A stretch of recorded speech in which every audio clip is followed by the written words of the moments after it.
We welcome you to Libby Field on the campus of Leavitt Area High School as Munster Media Sports brings you a big Class C Saturday evening matinee affair here as we are in for homecoming here at Leavitt High School, playing the Saturday night game as they traditionally do. Gardiner Tigers sweep into town to take them on. This should be a good Class C matchup. Leavitt comes in at 3-2. Tigers at 5-0. Let's take a look at the visiting Tigers. I'm along here with Jim Palmer. And Jim, these two teams pretty evenly matched here. Tigers come in. They're only allowing 40 points for the season, and that's third in the state. They've got a couple of dynamic offensive players. Owen Chadwick has been outstanding, Jim. He's coming in with 32 carries. He's got 355 yards, 6 TDs, and also he's a force on defense. Saw that great interception he made last week, Jim. Yeah. You're right. The defense has been very stingy this year with a couple shutouts and low-scoring affairs. We'll have a pair of sophomore quarterbacks. Let's take a look at the Tigers. Super sophomore Isaac Medore. He's 40 for 67. He's got 393 yards, 7 TDs, Jimmy, and only 3 interceptions on the season. Continues to grow by leaps and bounds every single game. And also we'll see Justin Duty in a variety of roles as a runner. He's got 65 carries, 435 yards, 4 TDs, but on defense he's a force. 36 tackles, 3 sacks as well. And Duty will sometimes line up as the quarterback and can run and throw. Big threat for the Tigers so far this year has been Chase McGrain, the tight end. Chase had a great season so far, offensively and defensively. He's got 20 catches, 242 yards, 5 TDs. He's the go-to guy in the red zone for them. He's got 3 interceptions as well. And on special teams, the water bug, Braden Elliott, has been special. He puts a special in special teams. We saw him last week on that great return. And up front, the Tigers, they've got the guy I'm calling Mr. T, Tyler Turtelot, up front, the left tackle for the Tigers, number 73. Evan Bullock, the mad stork on defense. He runs around out there and wreaks havoc as well. Let's take a look at the home Leavitt Hornets. Mike Hathaway, their head coach, fine head coach. This is a model program in the state of Maine. Their senior, Mason Henderson, he's got 313 yards on the season, 4 TDs. Also catches the ball in the backfield, 164 yards, 3 TDs. Also a threat defensively, 2 interceptions on the season. Their sophomore quarterback, Landon Marquis, he's 41 of 60, 580 yards, 6 TDs, 2 interceptions. So you take a look at Medore and Marquis, they're peas in a pod, almost identical stats, Jim. Yeah, and we always talk about tradition when we do the Gardiner games, Coach, at home, but you talk about tradition, and the Leavitt Hornets have that exact same thing here. Yeah, a couple of more skilled guys. The running back, linebacker, Randon Hutchinson, he's got 404 yards on the season. 5 TDs to go along with it. Leavitt's a high-scoring team, and you will see him in a multitude of roles. And their tight end and defensive line, Nick Mellon, 30 tackles on the season. He's been their big defensive guy, 6 for loss, 4 sacks, and good from the tight end position. And also up front, Reed Langros in number 74. He's not a guy to look at. So I want to thank the KJ. Nice article in the KJ. Got those stats from Mike Mandel of the Kennebec Journal, Central Maine Sports, and we thank them. They've got the youth kids out there, as you can see a little bit as they're getting introduced here. Tigers, a low-key introduction. This is really a team that keeps their composure very well, Jimmy. You were talking about around the state. There's been a lot of penalties and flags. Tigers have been penalized. That was one of the things I think that was a key point of emphasis for Coach Patrick Munson coming in and cleaning things up a little bit, and every year's get a little bit better. And, they're not taking a lot of penalties. And as they like to say, we like to say in Tiger Town, they let their pads do the talking, Jim. Yeah, and that's what wins big games is discipline and execution, and the Tigers have done that well this year. They've executed when they need to. They're able to put drives together where they're not shooting themselves in the foot with penalties or turnovers. Absolutely. Want to thank the fine staff up here at Leavitt Area High School. They've got this new press box on the visitor side that would be the envy of most teams' home side. Very roomy. We're getting multiple windows. Beth is, my wife Beth, over shooting for the team. In one window, we're in the other window, and Chris is down here with a table and plenty of room. And The main thing, they put in and in. It's fantastic. We're just missing the couch. Just missing the couch, yeah. Yeah, we need one of those big recliners. Yeah. Well, we thank you all for watching here. Chadwick's watching out at the Doom Forest. Have a nice evening, folks. Ronnie Morgan, another one of our great fans watching. And we're going to get set here for the national anthem. So why don't we take a quick break? We'll take a quick break here. We'll come back. We'll have the kickoff, and we come back here after this message. Elliott Office Products is a family-owned business that has been around since 1985.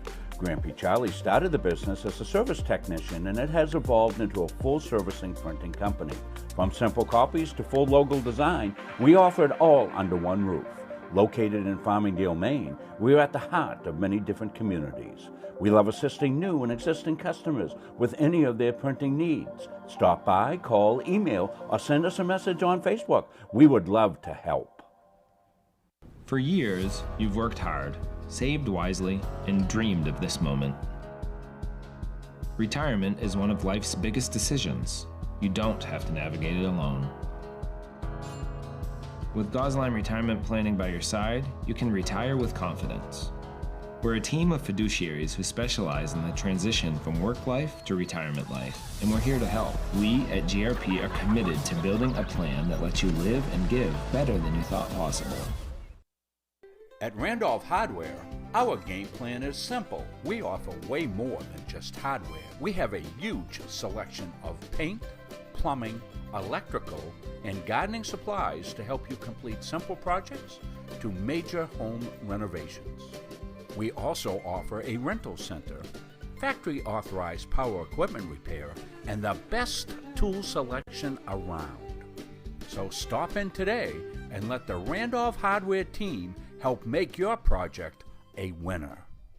Back here to Libby Field, Rob Munsing, Jim Palmer, Andy Munsing running our camera, Chris Wheeler on our production here tonight. Your full staffed media crew here from Munsing Media. And again, thanks to the Leavitt area boosters and football program and community for building this beautiful facility here. And it's one of the grass fields, but it's a grass field, Jimmy, that's in great shape. And Tigers have not fared great up here. We've been back and forth with Leavitt as we've bounced back and forth between Class B and C. Leavitt's been in Class C during this time frame. And I think we're going to go back to 2017 game up here at Libby Field that the Tigers won in the late stages. That was a team that they, under Joe White, that went to the regional championship game on a very cold night down at Cape Elizabeth. Yeah, that was a real cold night.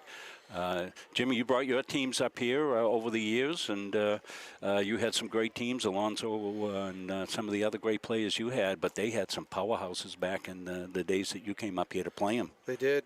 One of them was on our coaching staff, Jordan Ursom. That's right. We couldn't find out a way to stop him. Yeah, that's right. We should have hired him as a kid.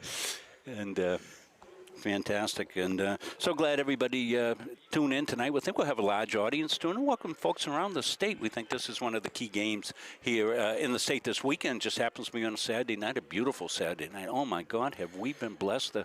The Father, the Son, and the Holy Spirit have got together, and they have done a job for us. The football gods are smiling on the players so far this year. It's been outstanding. Yeah, I feel like we've said that every week, but we've had great nights to play football.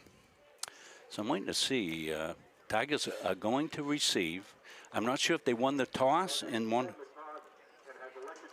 Yeah, so that's one of the things the Tigers are doing a little bit because, as we said, the special teams for the Tigers so far. See Jason Deering, he's been one of the other great players for the Gardiner Tigers. Jason, a multi-year starter at center. He really commands a lot of respect from his fellow players out there. He's really worked hard to make himself a terrific football player. Wanted to play defense this year, kept asking. They put him in there, he starts making plays. Yeah. And fantastic. So he's another guy to watch, number 77.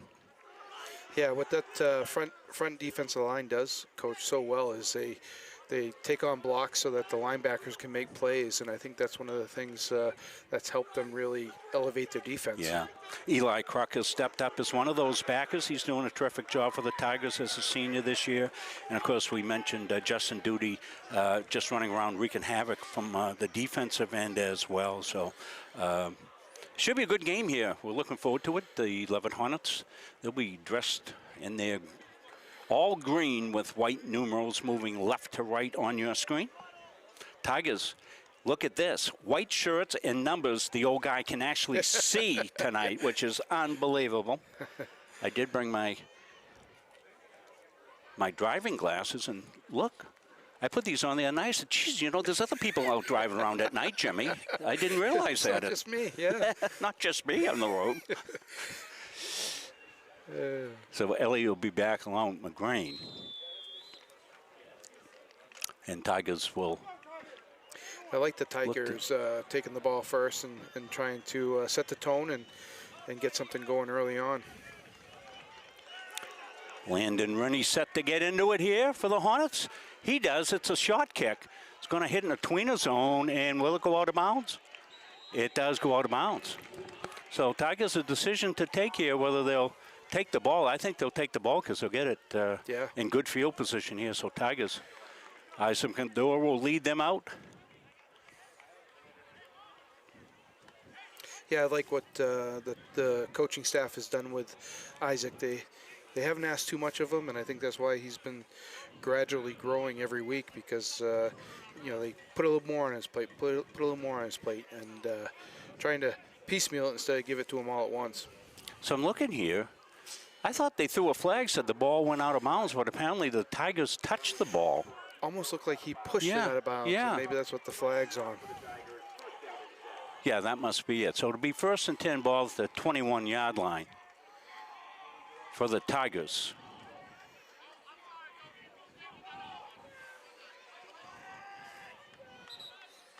We got something going on. They didn't get the right ball out there. Tigers offensive ball not out there. So now they'll get that out there. A little disjointed start to this one. Leavitt usually known for a 5-man front. Yeah, they played the 52 pretty exclusively. Medore up inside. And tough couple of yards. Tigers trying to get north and south on 1st down with Chadwick.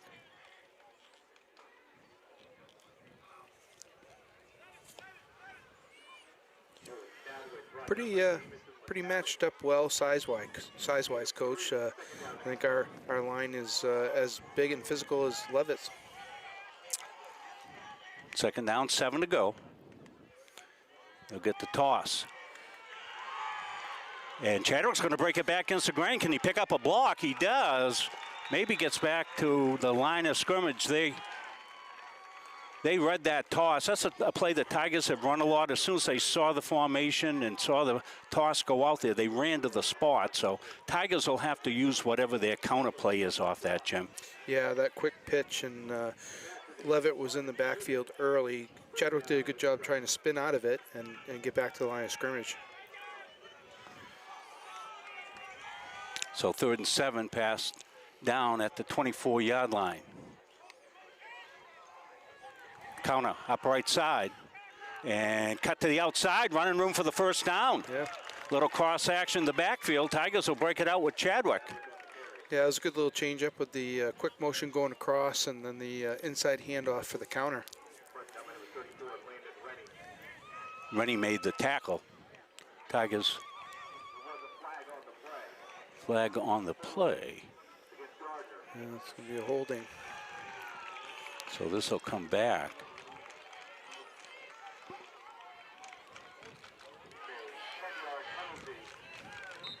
So holding penalty. So we'll replay 3rd down. Elliott will come out here near side. Whelan joins him as a wide receiver near side. Whelan back in motion. They want to spin and go. And then complete down to about the 40-yard line. They tried to hit McGrain coming across right to left. Good ball. Nice pass, yeah. That was a good ball that almost looked like Chase started to turn upfield a little bit too early. Yeah, that was a little counter action. Yeah, he came to left side, made a good play. But good defense here by Leavitt. They get a basically a 3-and-out. Tigers hurt themselves on the penalty. They picked up the first down, got the penalty. Wheeling to punt. Good snap. Into it quickly. Gets it off. Coming down here is Henderson. And good return, good field position here for Leavitt. They're out in the Gardiner territory, so the 3-and-out. Good punt. And good return. That's Mason Henderson. We talked about Henderson in the open. He's got 313 yards. He got 4 TDs on the season. He's got 3 interceptions as well. Talented player. So they'll take over at the 37-yard line. Tigers will be in there 3-5 against the spread. Marquis, the quarterback, he's number 15. Well, Leavitt likes to do a lot of RPO. Nice cutback and a good run on first down.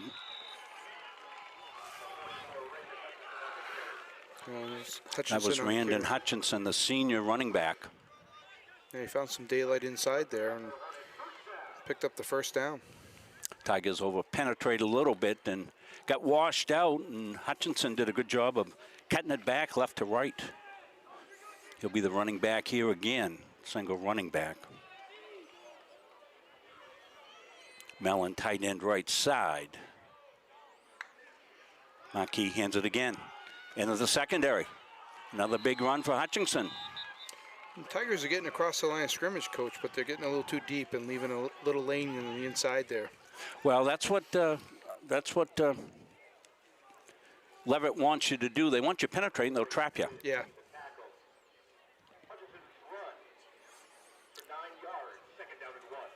I know Mike Hathaway likes to script his first sequence of plays here. He's got them scripted up pretty good here so far. Nathan Kakos, now the running back here. Pull there. And Tigers over that one pretty good. And we got a quick flag. Got to think it's illegal procedure. Maybe a false start. Yeah, we got some pink flags and some yellow flags. Yeah, I saw the pink flag's going to be problematic for the colorblind guy. Yeah. I'll let you know when it's pink. So illegal procedure, march him back, 5. So there's a penalty on each team on a successful run. Ball was down to the 16-yard line. Let's see. That's where it'll be. Now back on the 21. It was at the 21-yard line now. Second down, 6 to go. Hutchinson back in as the running back. Get some motion off the left side, and good run here. Brody Poland. So Leavitt marching right down the field smartly after the punt return. That'll be a first down.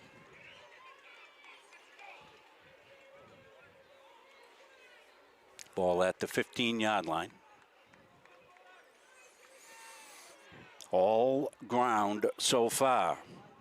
Hutchinson, the running back. He's to the right of Marquis. He'll get motion. Left to right. And that offensive line for Leavitt doing a terrific job so far, getting a push on the Tigers. Yeah, they just they get into them every play, and they stay on their blocks and keep moving their feet, so that Tigers have to get off those blocks and make plays. 6-yard run, give them second down and 4 to go at the 9-yard line.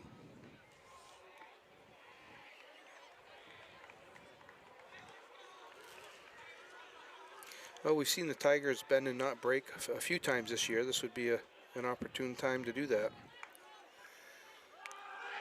Little cross action, and that's going to be in for the touchdown. Faked it left, came right. Yeah. And that's Hutchinson in for the touchdown.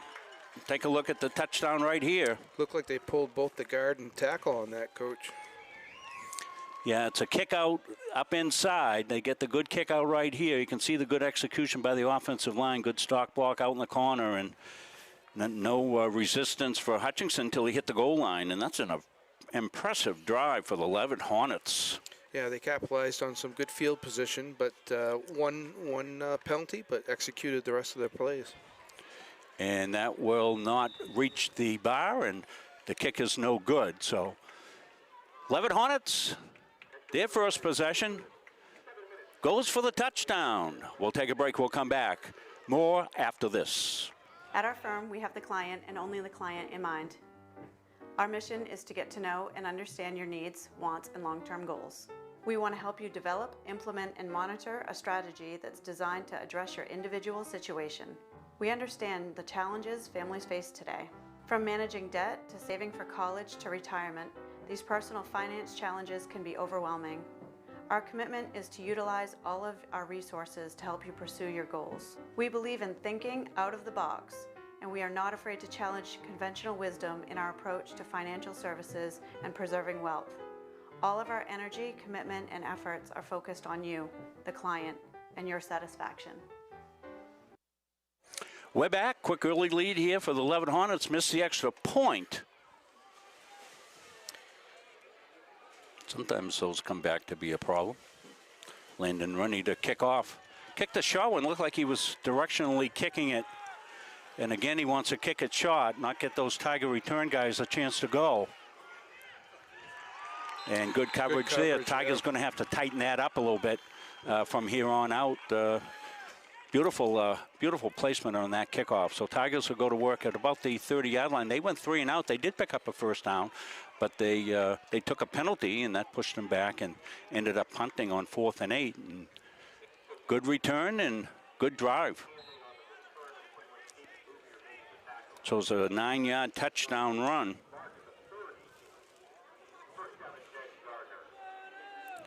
So first downs are going to be key for the Tigers to pick up some good yardage, take the pressure off Medor and the rest of the offense. And they'll come jet this side. They've got some opening inside, here. yeah. Up inside they go, and one guy away from breaking a big one. That was Henry Gengras coming back from his wide out position. Yeah, good cut to the inside. There was a good kick out block. Good pursuit by the Leavitt defense, though, because I thought he had that. I thought he was in the clear. Tigers with Kemple, 2nd and 3. Pitch right side. Spinning out and not able to go anywhere as the Hornets swarm. Yeah, Tigers lost the line of scrimmage there on that play. Well, they're really pursuing, so, you know, if the Tigers have any kind of misdirection that starts one way and comes back the other way, that would be something that they could potentially go to. Well, you got to keep them honest, right? If they start to flow, you got to have something to keep them honest. They're pretty sound defensively, but when they start chasing. Yeah, they lost 5 on that one. Yeah, they Hornets are playing possessed. They've come out full of fire. 3rd and 8 for the Tigers. Medor. He's got time. Throwing it long and deep. And Jess is going to miss. Good effort. Chase McGrain was open down the middle of the field. Mason Henderson came with coverage. It was a touch late and just a little bit long on that one, as you see. Yeah, the ball kind of took off on him right from the get-go. Yeah, here it is again, and yeah, just overshot him. So it'll be 4th down, 8 to go. And the punt is not in the game. Here he comes. Yeah, that was scary. You look back there, and the center's going to snap the ball, and he'd be snapping it down to turn the center. Punt's ridden out pretty well. Tigers looking for a bounce. They get a little bit of a bounce. Going to be about the 32-yard line for Leavitt Hornets, and that'll be down there. And Hornets back to work and feeling pretty good about things. They've got 2 stops so far on defense, and they've got an offensive drive that resulted in a touchdown. It was a 9-yard run off the right side by Randon Hutchinson for the score.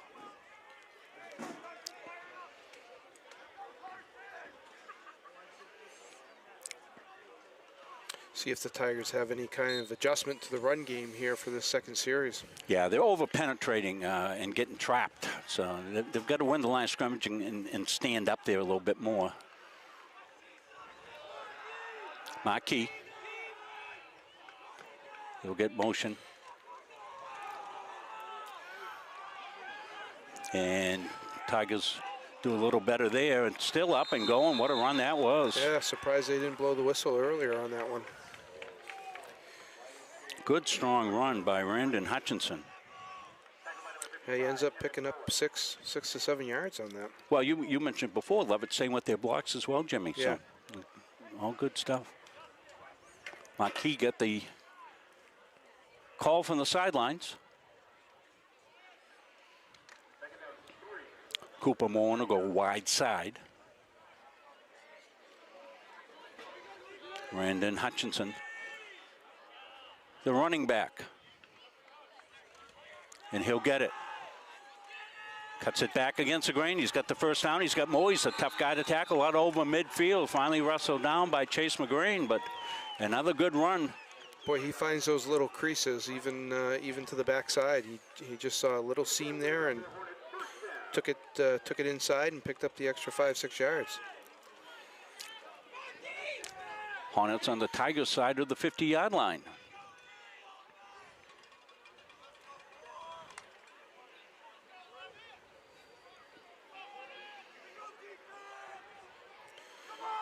Get a good stop on first down. Put him in a second and long situation. Marquis to throw. Throws it long and deep, and Tigers almost the interception. Good coverage out there by Justin Duty and Henry Gengras. Yeah, he jumped all over that. So they'll bring up second down. Play action on first down. They were hoping to pop him open, but Tigers, pretty good job. Yeah, I saw No, that couldn't have been Duty. That must have been... Gingras, I think. Gingras was over there, yeah, number 15, not 10. Hanley did a good job getting to the flat there because I think they were looking flat and then looking deep, and Hanley got there pretty quick. Evan Whalen comes in at linebacker here. And I think a timeout is... Mike Hathaway didn't like what he saw for a set. Welcome all our fans in around the state here tonight. I'm sure we got quite a few folks tuning in.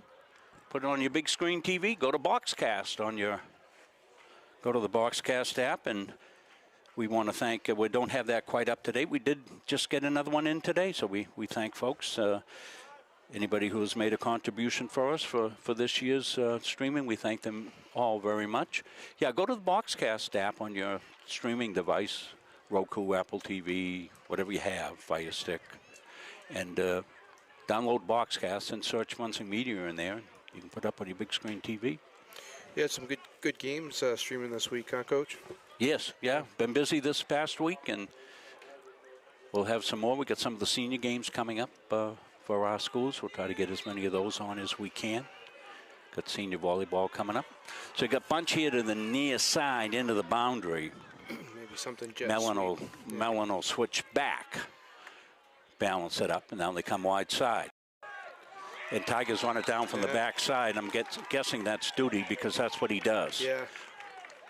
This is something that you just don't account for a lot of times as you take a look at things.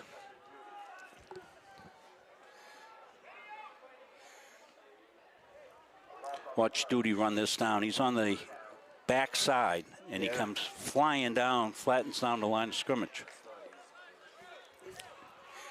Yeah, so they'll make a 3rd and 11. Pass situation at midfield. Tigers looking for a stop. Leavitt looking to move the chains.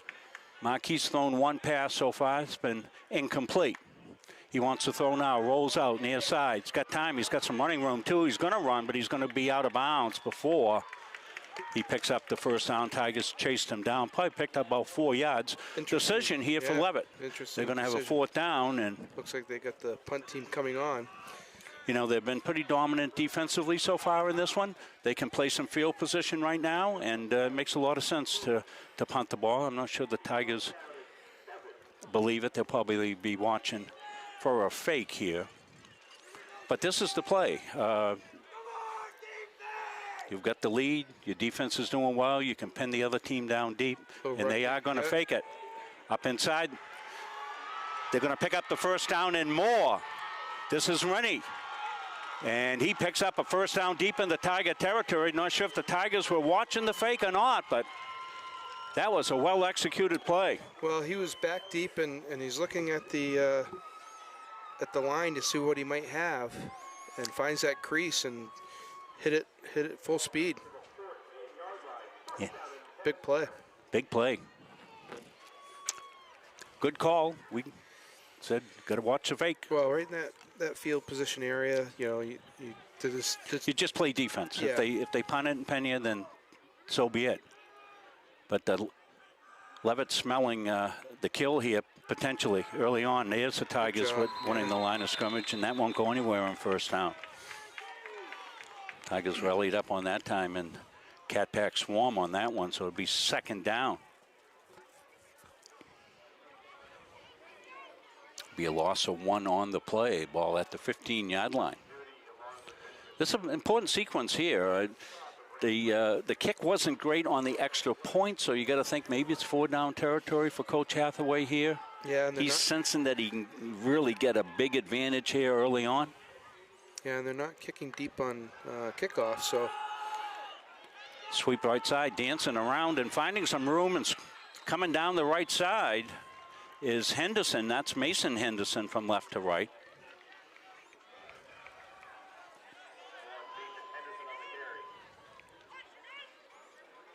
So he'll pick up the first down.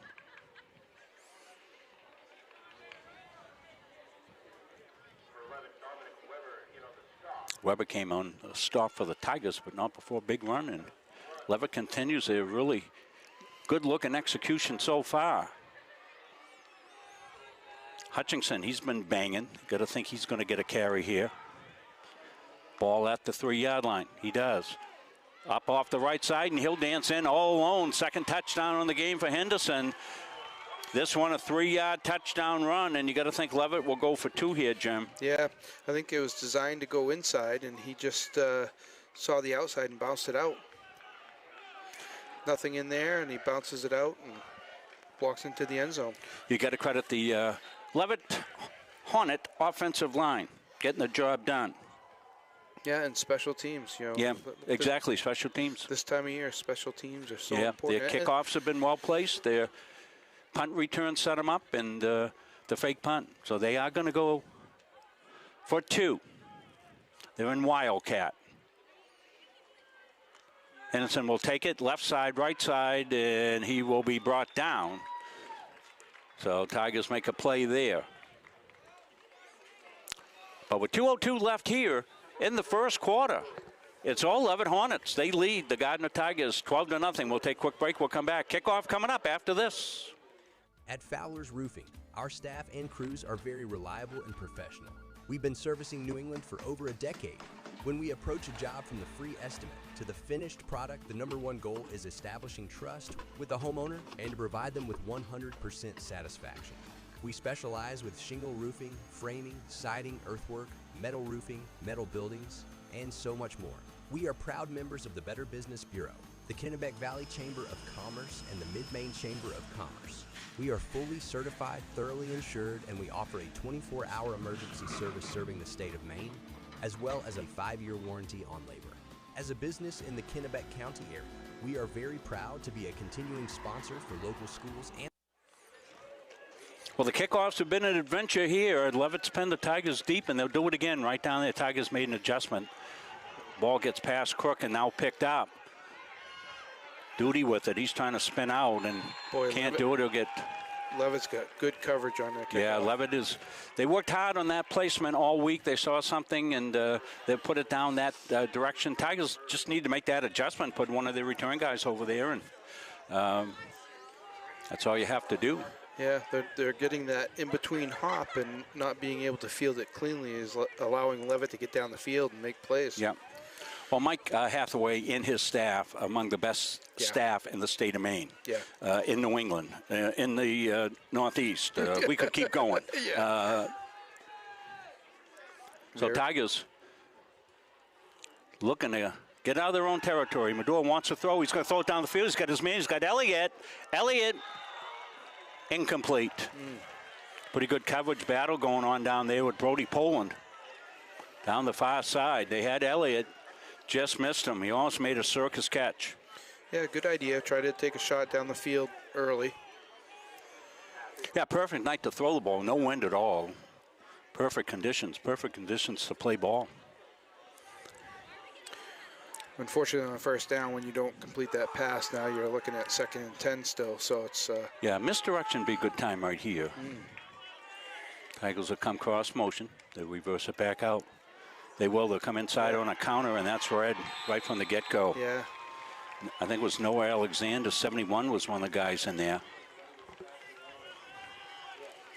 Yeah, Leavitt is sound defensively. They're not going to make a lot of mistakes. Not going to. They've got reads, and they stay with their reads. They play that old style 52 reading defense. So it's 3rd and 12. Tigers still looking for a first down. They did get a first down, but they had a penalty on it. Medora's got Chadwick to his left. Dual receivers both sides. Wants to throw. He's got time. Now he's going to scramble. He's got some running room. Medora comes to the outside and works hard. Now we got a... Maybe a face mask there? Or? Well, you would have to... It's a face mask or a hold. We'll have to see. Good job by Medora to step up into the pocket, see that they're covered, and take off with it. So we can see it here. See the tail end of the play with. It's going to be a face mask, I think, late. Yeah, right there. So it's only the 5-yard variety, but it will. Yeah. It will pick up the first down for the Tigers. Yeah. Gingras comes out with Elliott in the slot to the near side, tight end wing, far side. Elliott in motion. False start. Tigers got a jump there.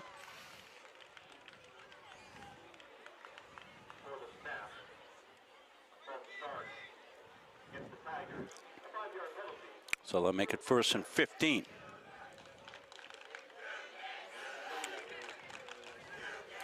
Nice crowd here at Libby Field. Both sides ringed. Beautiful night for football. I'm glad you could join us on Munzing Media.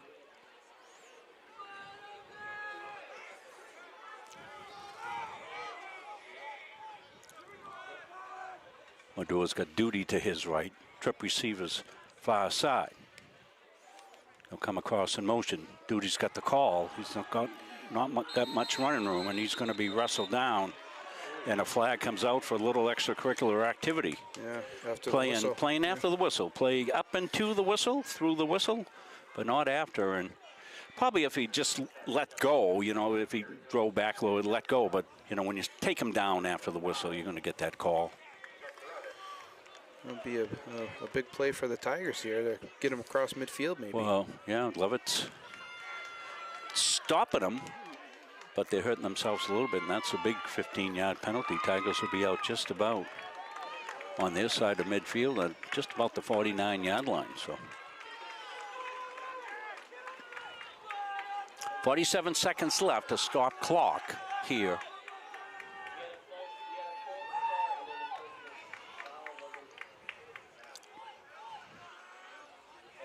So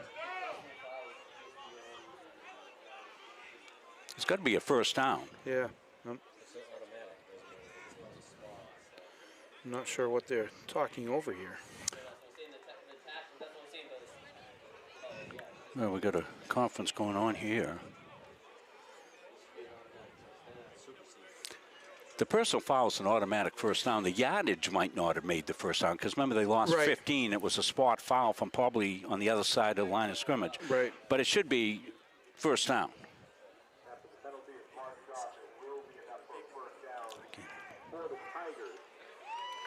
Good opportunity here for the Tigers to. Yeah, so he just marked the penalty from the spot, and it's a personal foul, so it's a first down. Well, Tigers took a shot on first down earlier. They've had some guys open, Yeah. and Medore's had some time to throw. Got two receivers both sides, Whelan in the near slot. They want to throw to the outside. They do, and that ball. No, that's an incomplete pass. Yeah. I think he's got to make a. Yeah, you got to make a play. Let's take a look at this, hey? Here we'll look at it. You got to be able to put the ball away.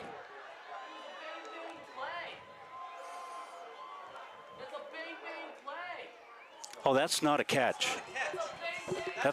That is not a catch. That is not a catch. This is a big call in this game too. Yeah. And you know, officials won't look at film. No, the officials won't go back and look at this and self-correct ever. You can't do it during the game, obviously. Right. That was a terrible, terrible call, and officials have taken over this game with that call. And I'd say the same thing if it was Gardiner. Yeah. You're just not giving kids a chance to play the game. If you don't know the rule, stay home at night. But that's not close to a catch. No, and you know, there's four other guys out there, so if you're not sure, go talk it over and see if anybody saw something different. But Coach Munzing was trying to get an explanation from.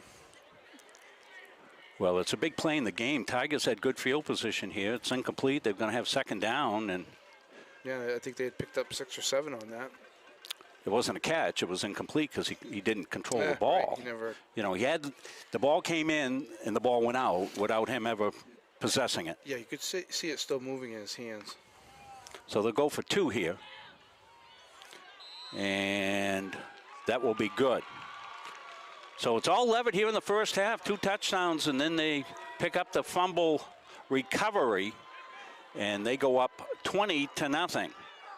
We'll stay right here with it. 24 seconds left here in the first. And, you know, Tigers haven't faced much adversity this year, Jim. This will be a test for them to face some adversity. Yeah, they've, you know, they had a really tight game with Wells and was able to come out on top in that one. But now they're going to, you know, they can't try to do it all in one play. They're going to have to try to pick their way back into the Exactly. game.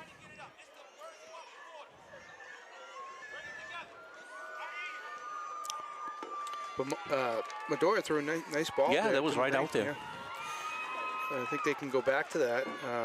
It's just simply McGrane out into the flat.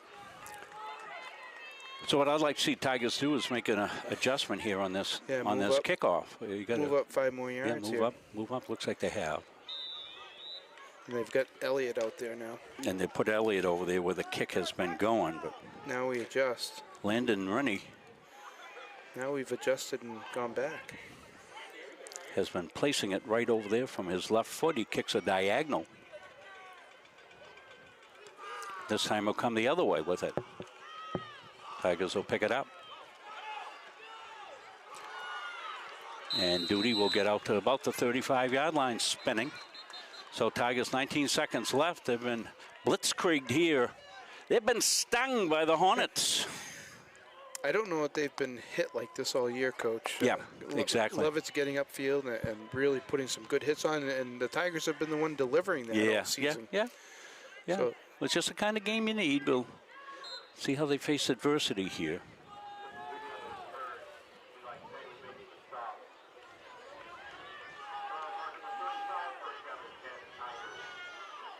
All I ask is that official go back and look at that play. Tigers going to keep up inside and closed off quickly, maybe a yard or so. And a flag comes in late. You got to think that's going to be something against Leavitt, you would think. Personal foul, yeah. So Leavitt has taken a couple of personal fouls, but it hasn't hurt them. They've been the aggressor, no question about it, Jimmy. Yeah, You said that, but And they're right back at midfield here again.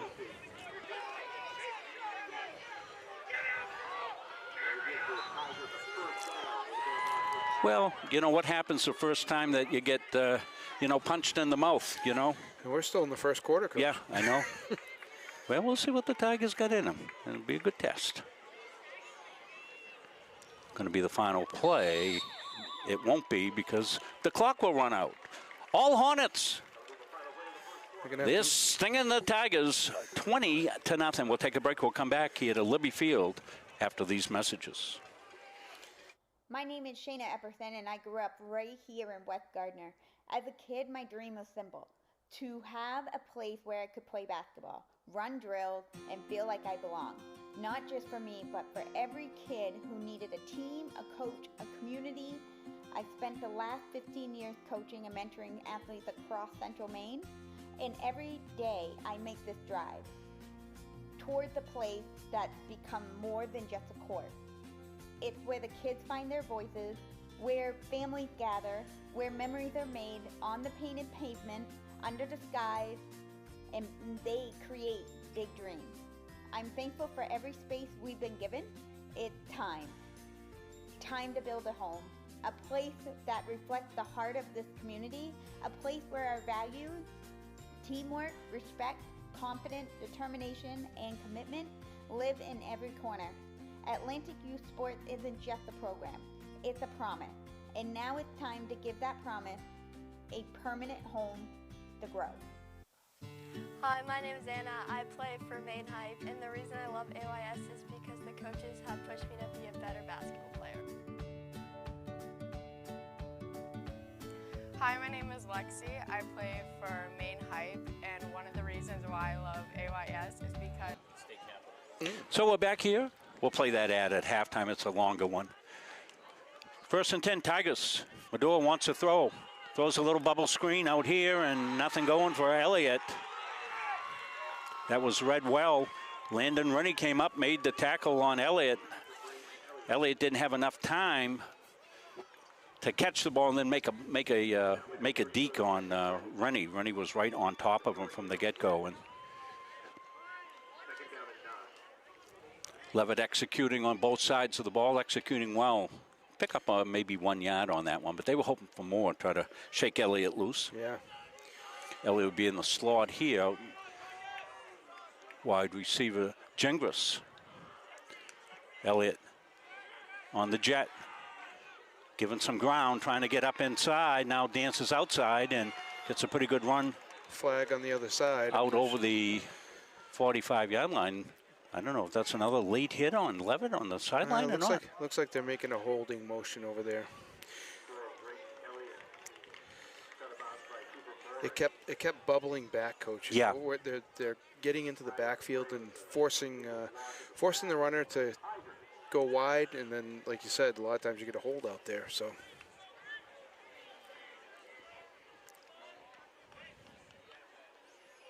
move the ball back to the 41-yard line. Still second down, but a lot to go. Second and 19.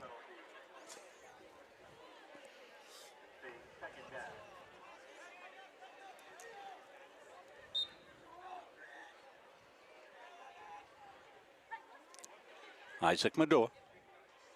Got a bunch to the near side. He wants to throw. He's had time. Throws it over the middle. He's got his man wide open. Gingras on his feet to the 40-yard line. That'll be close to the first down. Gingras is wide open. Yeah, and out over the middle. And you said it earlier, Coach. Medora's got time back there. So yeah. So this will bring up third and short. Probably two down territory here for the Tigers. They'll keep conventional offense out. Won't go to the power set that they use sometimes in these situations. Medora. Chadwick fights for the first down, and I think he's going to get it there. The forward lean. Depends on the spot here.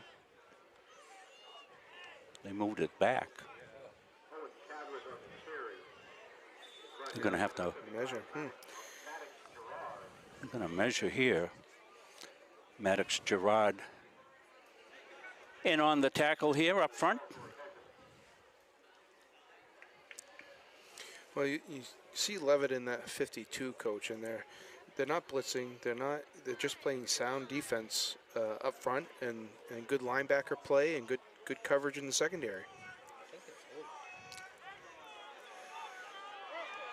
Inches.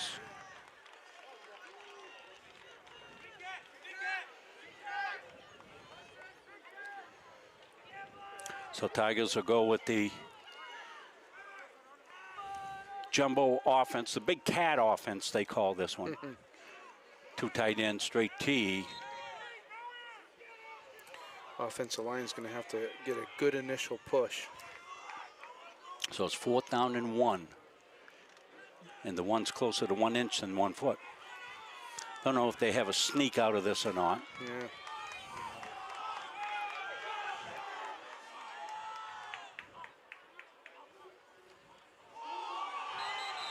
And the ball is fumbled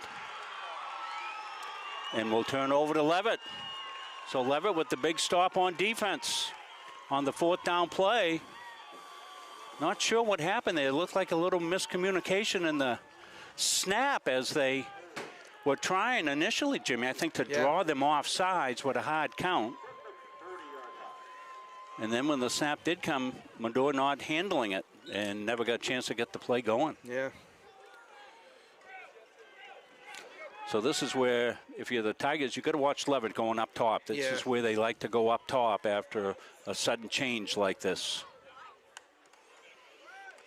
They won't. They've been running this pretty effectively. Why go away from it? And they'll pick up a 1st down. It'll be Randon Hutchinson again. Starts right, cuts back left. Tigers seem to be over pursuing. Yeah, big lane on the backside. Yeah, getting out of their lanes on defense, and Hutchinson's reading it back to the weak side. He'll start one side, come back the other way. Finding good running room against the Tigers.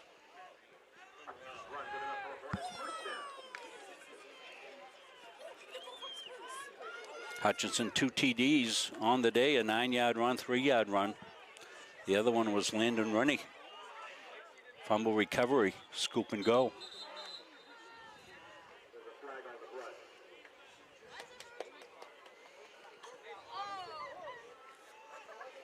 Leavitt jumped a little bit there on 1st down, so it'll be 1st and 15. We shifted the defensive line a little bit, and I think they jumped.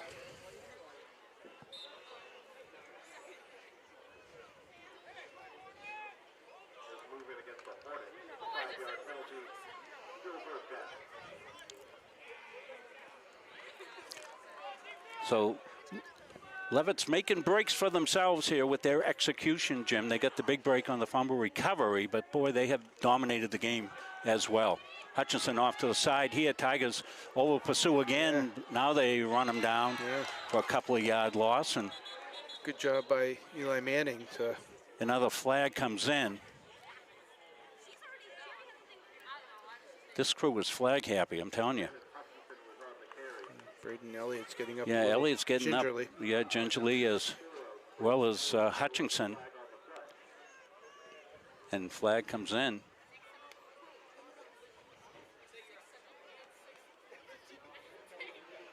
I haven't seen a signal but they're marching it back.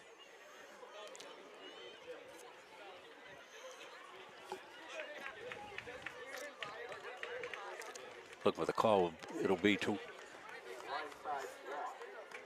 They call it blindside block. Maybe as a cutback came, Jim. That's all I can think of.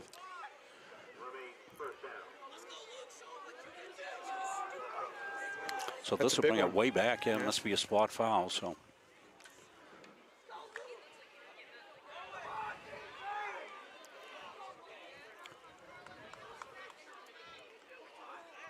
.840 left here in the second. Oh, Leavitt Hornets, 20-0 on the scoreboard. They dominated the statistics as well. Clock will start. 1st down a country mile, 1st and 30. Marquis, he wants to throw, rolls left, gets some pressure, drops it for a short gain as he was able to drop it into Brody Poland here on the near side. Picks up about 6 yards or so. Bring up 2nd down. Good downfield coverage by the Tigers and force them to settle for something short. Braden Elliott's out of the secondary right now. And he's over here on the near side, and Looks like Levi Simmons replaced him on defense. yeah, Levi, number 20 here on the near side corner. Brendan's now talking to the trainer. Hutchinson came back in after going out of play, so Randon's all right. Leavitt's going to take the timeout. Boy, this quarter so far is pretty disjointed. It's Yeah. Back and forth. It surely is. So we'll have volleyball action. Chris and Evan will be on volleyball this week for senior night. What day is that, Chris? Tuesday? On the 14th.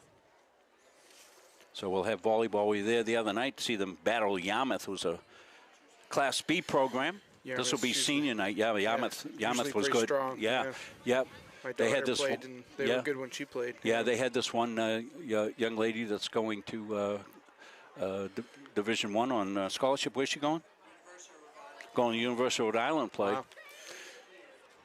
That's a fun high school sport to watch. Yeah, sure is. Yeah, it's been a lot of fun. Yeah, and Chris and Evan do a great job with the coverage, and we'll be up there for senior night activities. Tigers leading the Class C in volleyball.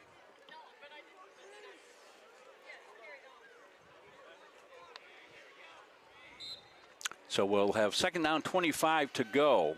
Ball's at the 31-yard line. Tigers haven't got a stop yet. Haven't forced a punt. Forced a punt, but they faked it. So.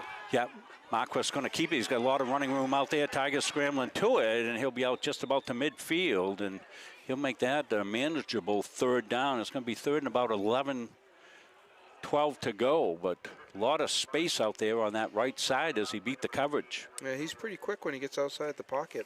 Yeah, two good sophomore quarterbacks. So these two teams have good futures with their quarterbacks. Marquis for the Leavitt Hornets, and all season long, a pair of sophomore quarterbacks for the Tigers.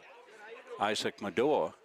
And we also see Justin Duty sometimes play quarterback for the Tigers. More of a running quarterback, but he's got a cannon for an arm. So it's going to bring up 3rd and 11, and play clock getting pretty close to, if that play clock is official, it's at 1. It's one of the only schools that we see with a play clock. Yeah. And they'll reset that back.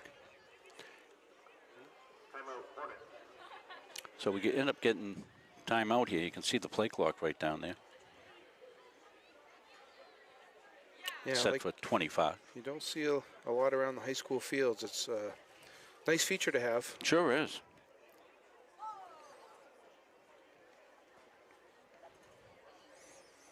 Want to congratulate Jay Falcomore. He's the winner of this year's Burgess Award. We gave that out last week at our home game. Next Friday night, Tigers will play Foxcroft Academy. That'll be a good battle. That might be the first time we have ever played Foxcroft Academy. I'm going to have to do a little research on that. I remember playing them at all before, Jimmy. Yeah. Foxcroft's been a Class D, Class C now program. Bounce back and forth a little bit. They bounce back and forth. Always a good program. And that will be senior night for the Gardiner Tigers. We'll be on the air for senior night activities. So we'll come on a little earlier next Friday night to make sure we catch all the activities. 3rd and 11. Big play, I think, here, Jimmy. Yeah. Tigers need a stop, and Leavitt's had all the momentum. Marquis throws over the middle, incomplete. They tried to drop it in to Henderson, and that was incomplete. And Tigers have forced a punt, and you can be sure they'll be watching for the fake this time. Yeah. Now, normally you get Braden back deep, but we'll see who goes back deep. Make sure they get somebody on for him.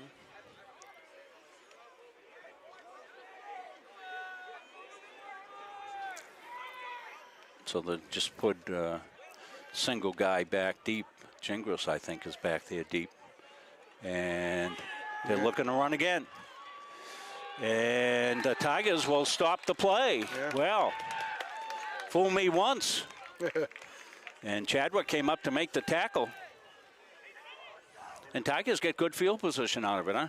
Yeah, that's definitely a read by the punter. Yeah. If he gets back there and he looks like he rugby style punts it, and then Yeah. when he's running, if he sees a lane, he just takes off.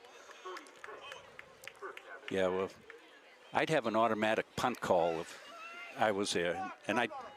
Yeah, or spy him. Yeah, with you know, somebody. with 20 nothing lead, and you're dominating the game. Your defense is playing great. You've already got a turnover for a touchdown. Punt the ball, play field position. Yeah. So Tigers will come out. They're at about the 45-yard line. 1st and 10 for them. Duty is in trouble, and he's going to be a big loss. They were trying to throw the ball down the field, but the best thing to break that up is immediate pressure, and there was immediate pressure. A couple of big-time guys in there. Noah Alexander was in there, and Reed Langos. Yeah. Langlo was in there immediately, and Tigers take a big loss on that. And the coverage downfield, I glanced downfield, coverage was pretty good. They weren't fooled by that, so they're trying to get Duty to make the throw. Jingles will come out here near side. Duty in the slot.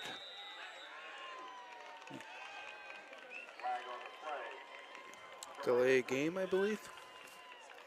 Tigers will take a delay a game, it looks like. You know, usually without a clock, it's up to the back judge, and sometimes you get a little leeway. Yeah, on the. You know, Yeah. But you don't mind. I mean, that's, you know, let's keep the flags on pockets. I didn't see, is the back judge still pumping even with the clock there? So Well, he should be, because you need to alert the offense. Tigers want to throw out in the flat. Similar play And there. nice catch by McGrain, Chase McGrain.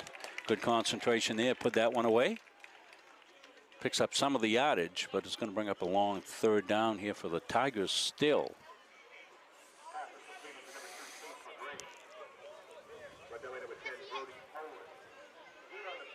Poland was on the coverage. Medore has had time to throw. That's been one of the pluses for the Tigers. They've got a bunch set here. They're looking to throw. Down the field, incomplete, trying to get Gingras. Gingras covered by Poland. Good coverage by Poland. Not a bad ball, just a little bit long for Gingras. That'll bring up a 4th down for the Tigers.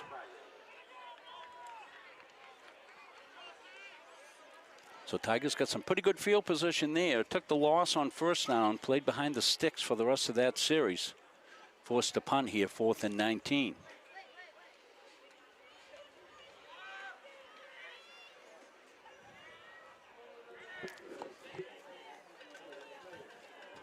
Good snap, punt off here near side. And takes a Gardiner Tiger roll inside the 25. Yeah.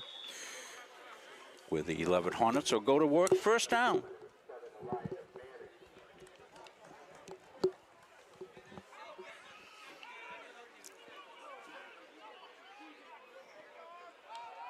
See if the Tigers can get a good stop here defensively and turn the field a little bit. I would think Leavitt at this stage, 6:22, you up 20. You're going to, at this. Ride Hutchinson a little bit. Yeah, Ride Hutchinson. The run game's been really solid. The cutback has been there all night.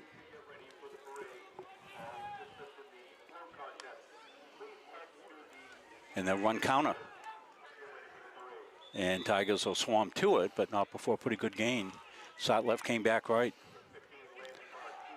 Marquis faked it left and came back with the quarterback counter to the right side.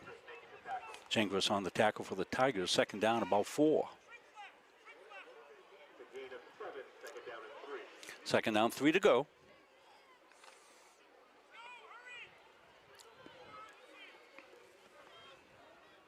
Cooper Morin comes out here. Wide receiver near side. Trip set. Back in motion. Poland's got it. He's trying to get some running room outside, and that's going to probably be run out of bounds. I'm surprised the flag didn't come out. It did. Yeah, it did at the end. Because they have been They've been calling that all night, and Initial good stop by the Tigers there. Just carried it out of bounds a little bit.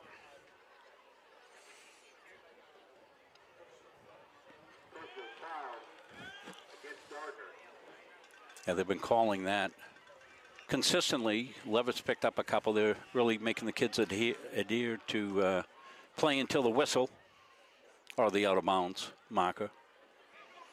This will move the ball up to exactly up to midfield for the Leavitt Hornets as they get set to go 1st and 10 with 5:39 left in a game that they have had go their way, and they've made it go their way with some really good execution.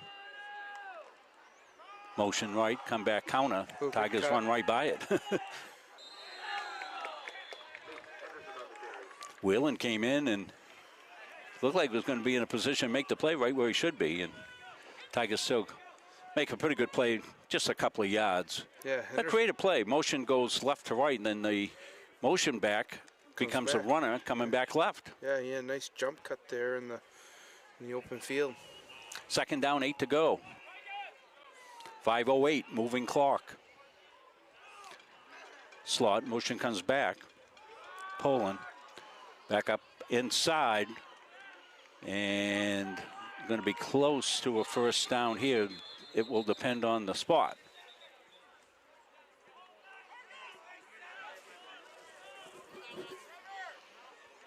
They're going to say 1st down. That was Brody Poland on the carry for the Leavitt Hornets. 4:49, moving clock. 1st down for the Hornets.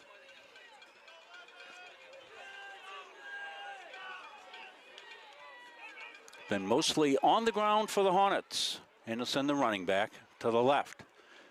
Now Marquis, he wants to throw. He'll step up. Now he'll throw. And it'll go incomplete off the hands of the tight end on the right side. Just a little bit behind Nick Mellon.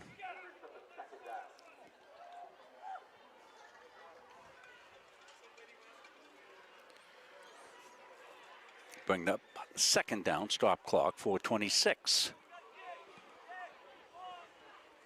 We don't have our normal Hoke Field setup where we tie into the clock system here, so we're trying to give you the down, distance, and clock as much as we can.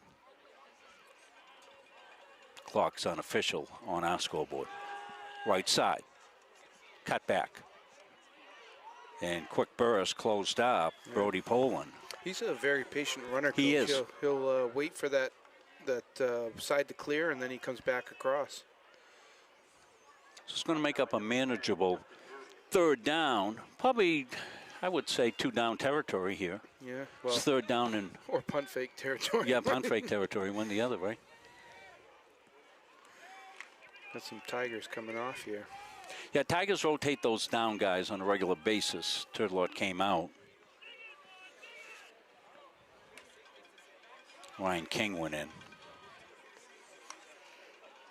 Keep, quarterback keep. Marquis is wrestled down, but he's going to pick up the 1st down. Leavitt's always had those good running quarterbacks. Yes.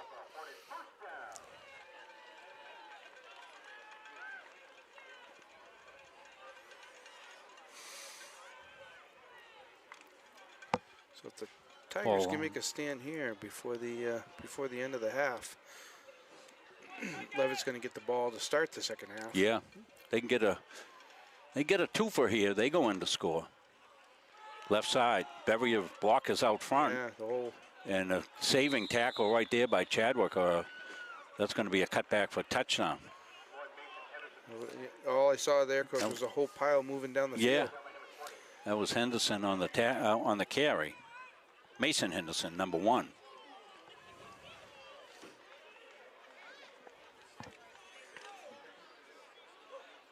Brandon Hutchinson's been their pounded guy. He's to the left of Marquis now.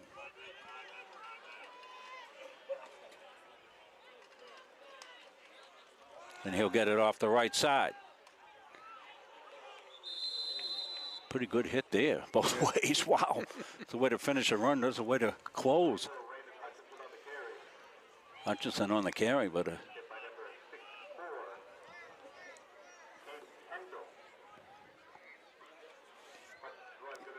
Caden Kendall on the tackle there, Coach.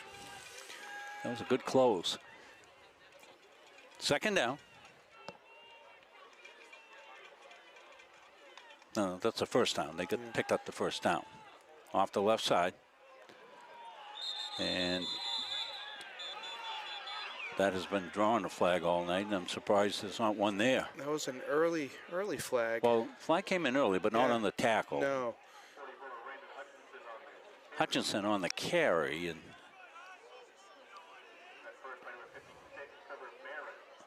Barron came over, and the Holding on penalty the is going to be a Hornets. hold called. Yeah, Trevor Barron with the tackle. And penalty will move him back. 2:11 left here. Clock has stopped on the penalty. Now they should wind it, and then we go.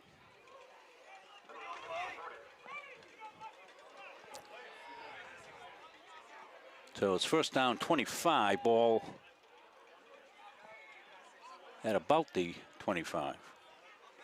Marquis wants to throw over the middle. It's got his man. Oh, just missed him. Boy, that was a good route by Cooper Moran, but just off Cooper's hands and ran that skinny post and just missed him. Yeah, He Deering would have walked in. Deering got a hand in his face late there with the rush, but you're right, he was wide open.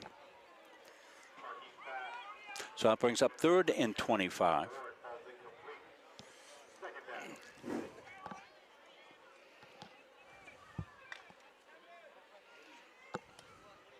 So they've got 3rd down on the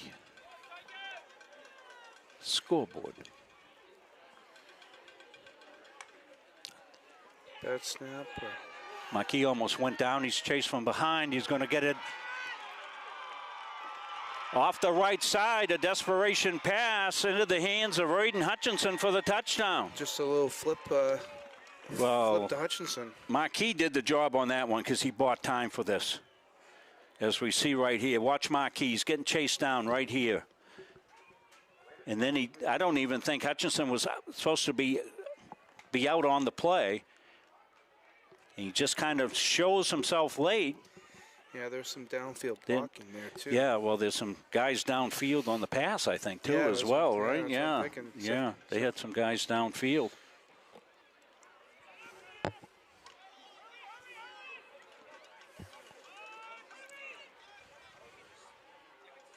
They went set for a second there. That should be a penalty.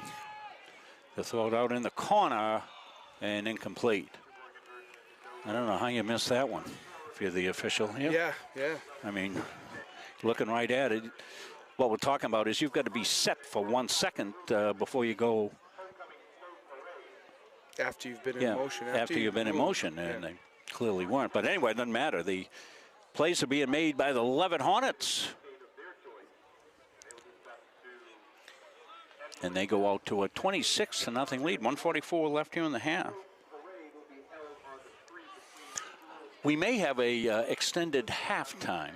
Not sure, as parade this is here? they usually have a parade for homecoming here. So we'll wait and see. Anyway, we've got plenty of ads we need to run anyway, Chris, and we'll come back. We've got some of the big plays in this first half, all Hornets, big plays, and we'll be able to show those to you as well. We haven't seen Braden Elliott back out on the field, so I'm not sure if he's been tended to. And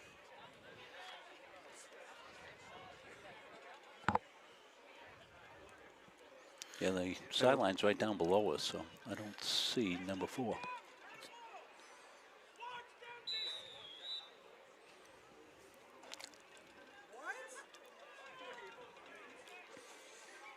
So the kickoff coverage has been excellent all night. Landon and Rennie has done a job of finding the holes in this return for the Tigers. Another one bounced down. Tigers will pick it up late and in trouble immediately, and the excellent coverage continues downfield. Looks like they got a lot of young guys on that coverage team too, Coach. So Yeah, Caden Bouvier was down there, number 21. they fly down the field and get to the football.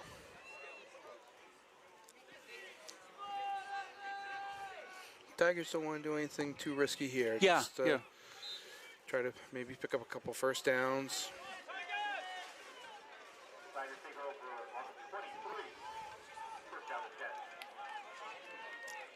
Leavitt will get the ball to start the second half as Tigers won the toss and took the ball. Tigers will come in motion. Good lead block upfield. Handoff Good job. and up over the 30 to 35 yard line. Yeah, that's a good looking play. So that was a good run by the Tigers. It was Looked like nicely executed play there that time. Yeah, it looked like they were able to get a lead blocker up through the hole, which they haven't been able to do. It's been getting blown up at the line. That was Dosty. Heavy set here to the near side. Wheeling in motion. And that's got to be a face mask. Oh my gosh. Yeah. You got a replay on that, Chris? Spun him around like a. Let's see if we're on the face mask here. No, wasn't. No, it was the shirt. That's what old eyes will do to you. I'm glad we had the replay. His Second down, 16. His head turned, so it looked like it could Yeah, have it been a did. face mask. Yeah. but, yeah. And that's a heck of a catch and heck of a coverage as well. Right on man coverage here on the crossing pattern here. And that's Rennie. He's had a heck of a game here, Landon Rennie. Had a scoop and go for a touchdown, and Tigers ran the drag, and he was right there. So if you're Tigers, you might let it tick down, take a timeout, and take a shot down the field maybe, get a pass interference. Of course, that's just from the line of scrimmage as well. So it's going to be 3rd down and 18 to go. Well, they might just say, let's get out of here and survive this half, and Leavitt will bounce to their locker room leading this one 26-0. It's been all the Leavitt Hornets here from Libby Field on homecoming night. We'll take a break here at halftime. We'll come back. We'll show you the first half highlights when we come back after this. Elliott Office Products is a family-owned business that has been around since 1985. Grampy Charlie started the business as a service technician, and it has evolved into a full-servicing printing company. From simple copies to full logo design, we offer it all under one roof. Located in Farmingdale, Maine, we are at the heart of many different communities. We love assisting new and existing customers with any of their printing needs. Stop by, call, email, or send us a message on Facebook. We would love to help.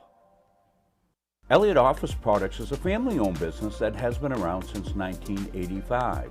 Grampy Charlie started the business as a service technician, and it has evolved into a full-servicing printing company. From simple copies to full logo design, we offer it all under one roof. Located in Farmingdale, Maine, we are at the heart of many different communities. We love assisting new and existing customers with any of their printing needs. Stop by, call, email, or send us a message on Facebook. We would love to help.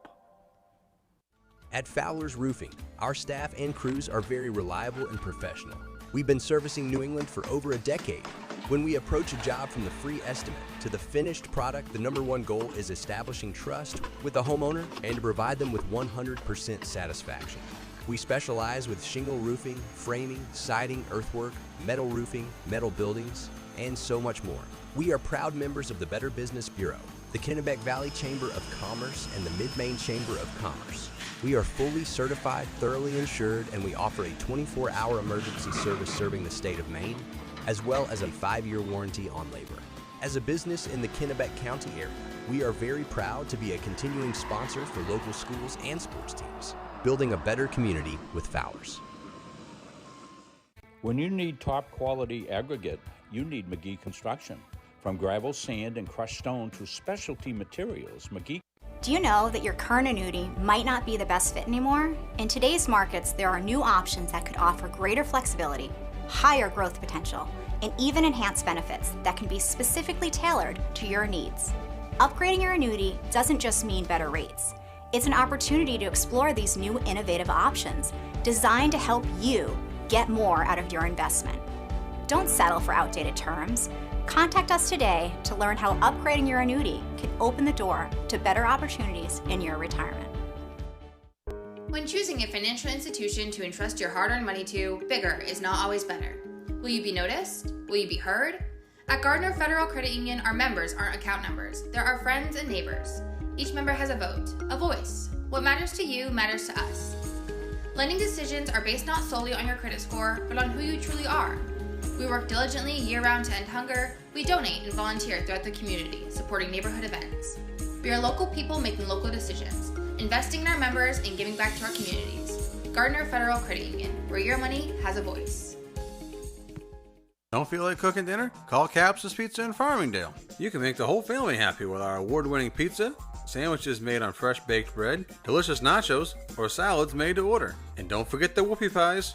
We pride ourselves on fast, friendly service and an overall experience that's better than you might expect from a pizza place. So order Capsa's tonight. Pick it up, have it delivered, or enjoy our dining room. Give us a call at 582-0522 or enjoy the convenience of online ordering at capsaspizza.com. Started by the Corliss family in Pittston in 2019, Corliss Gravel Pit offers some of Kennebec County's highest quality gravel products. Located just south of the old Cedar Grove Road, on the right off Route 27, we offer a variety of products for all of your needs. At Corliss Gravel Pit, our loader is always ready and on site. Local deliveries on larger quantities are always available, and we offer discounts on large quantities as needed. We also offer plowing and sanding services during those tough Maine winters. Corliss Gravel Pit is family owned and operated since 2019, producing Kennebec County's highest quality gravel at a fair price. At our firm, we have the client and only the client in mind. Our mission is to get to know and understand your needs, wants, and long-term goals. We want to help you develop, implement, and monitor a strategy that's designed to address your individual situation. We understand the challenges families face today.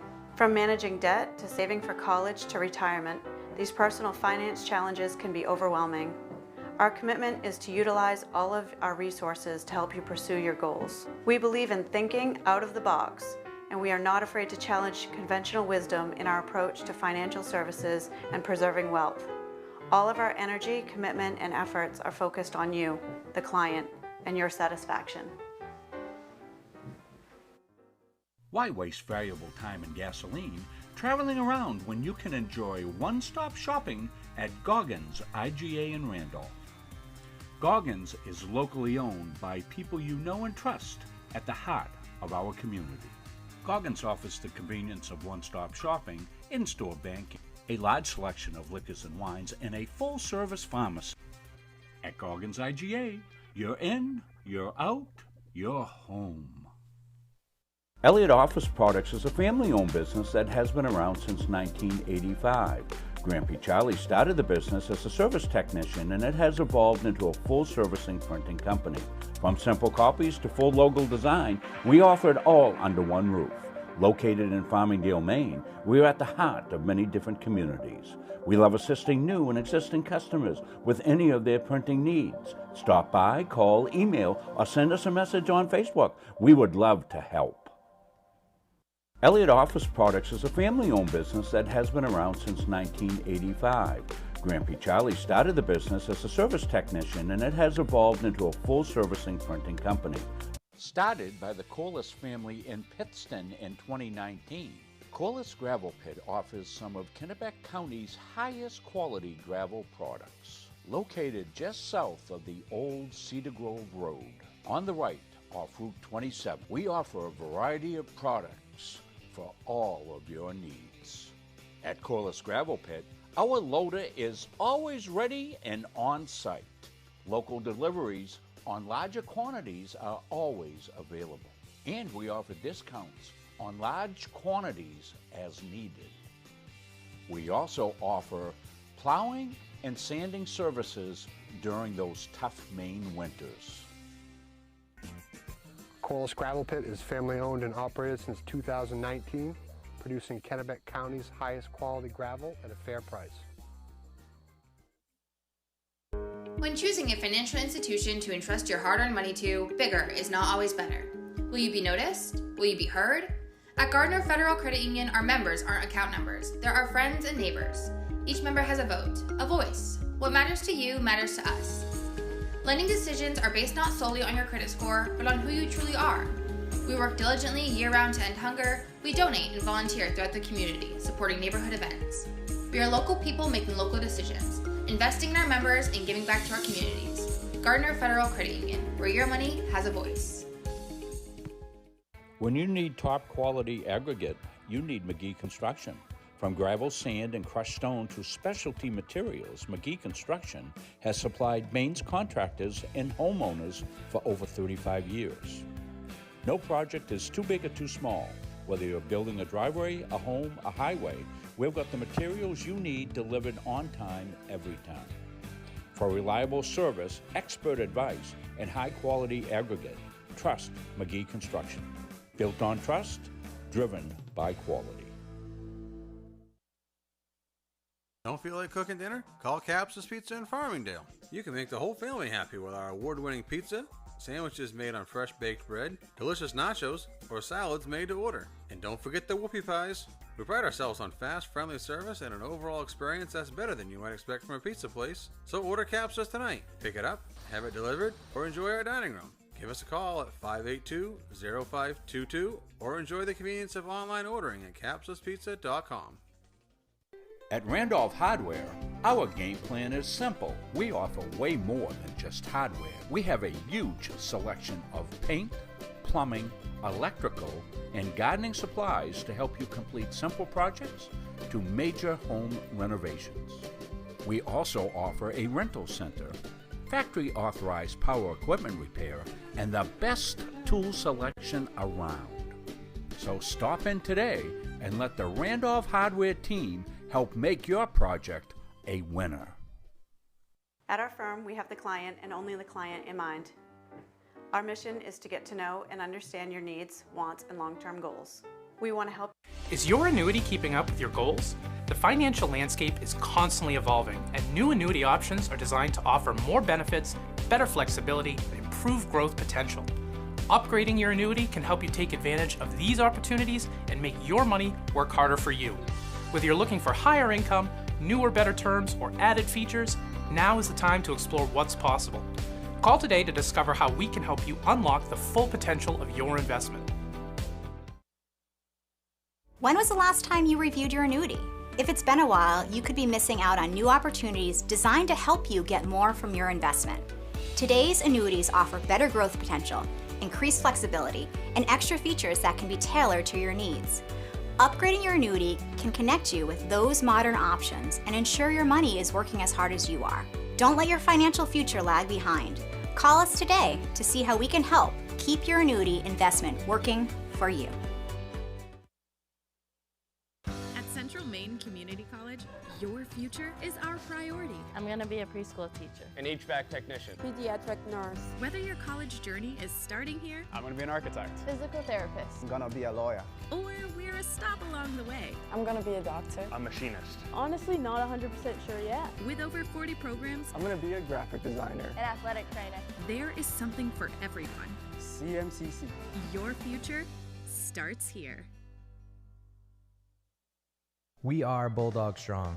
We are a local organization committed to kids, committed to our community, dedicated to teaching the next generation how to give their time and talents to make a difference, and supporting those affected by cancer.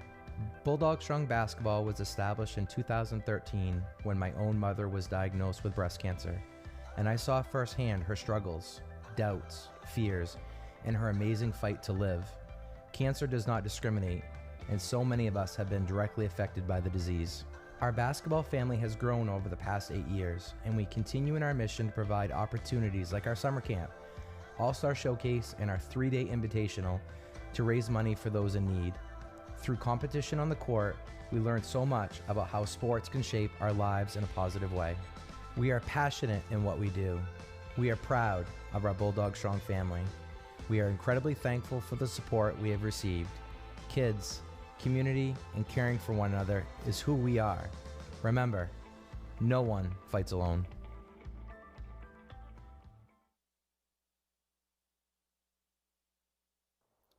My name is Shayna Epperson, and I grew up right here in West Gardiner. As a kid, my dream was simple: to have a place where I could play basketball, run drills, and feel like I belong. Not just for me, but for every kid who needed a team, a coach, a community. I spent the last 15 years coaching and mentoring athletes across Central Maine, and every day I make this drive toward. My name is Shayna Epperson, and I grew up right here in West Gardiner. As a kid, my dream was simple: to have a place where I could play basketball, run drills, and feel like I belong. Not just for me, but for every kid who needed a team, a coach, a community. I spent the last 15 years coaching and mentoring athletes across Central Maine, and every day I make this drive towards a place that's become more than just a court. It's where the kids find their voices, where families gather, where memories are made on the painted pavement, under the skies, and they create big dreams. I'm thankful for every space we've been given.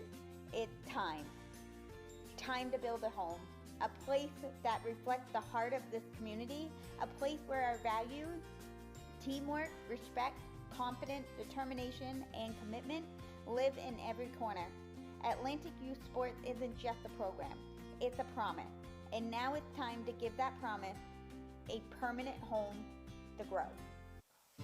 Hi, my name is Anna. I play for Maine Hype, and the reason I love AYS is because the coaches have pushed me to be a better basketball player.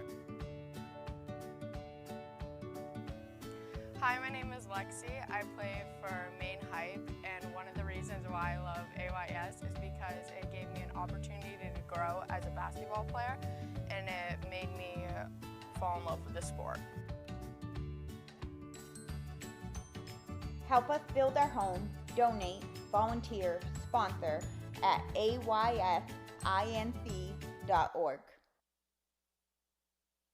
Having free college, it's awesome. I'm not going to have this weight of debt hanging over my shoulder. It's so nice to be able to not have to worry about that burden. So yeah, sets you up for success.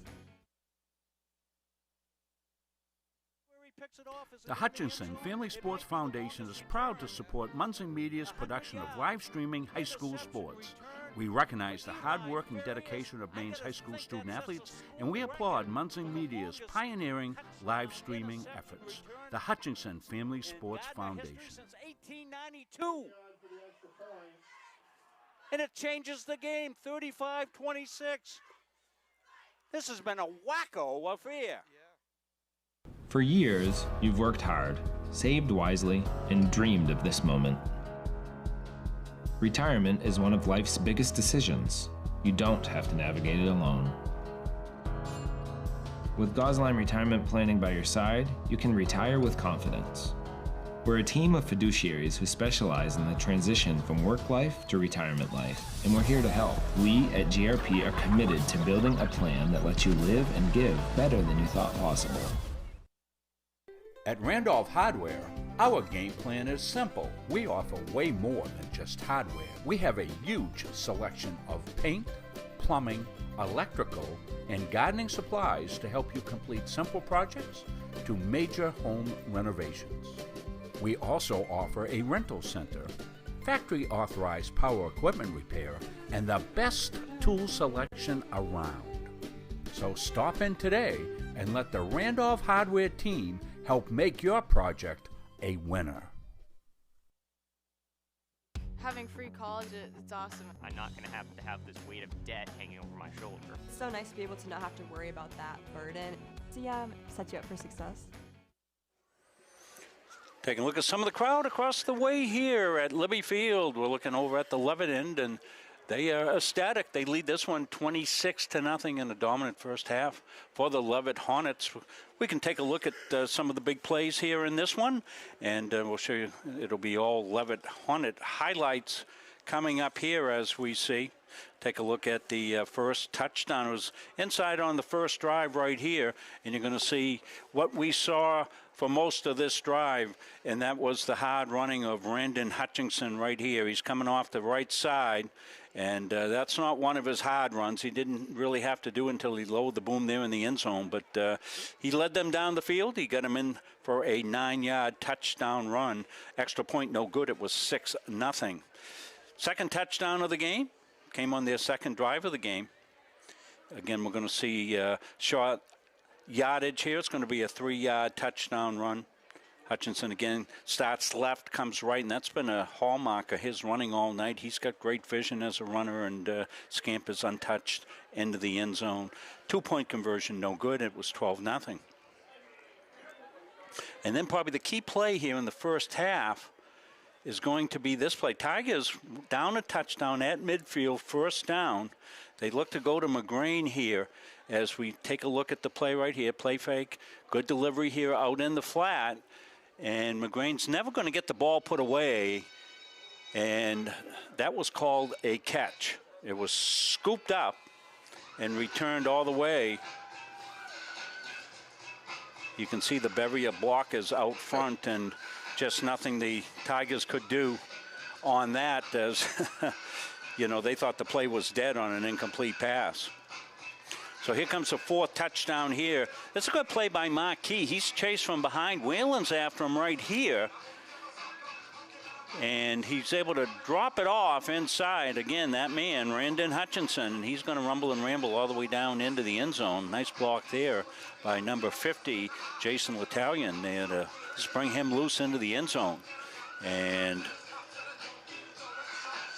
as we said, all Hornets here in this one.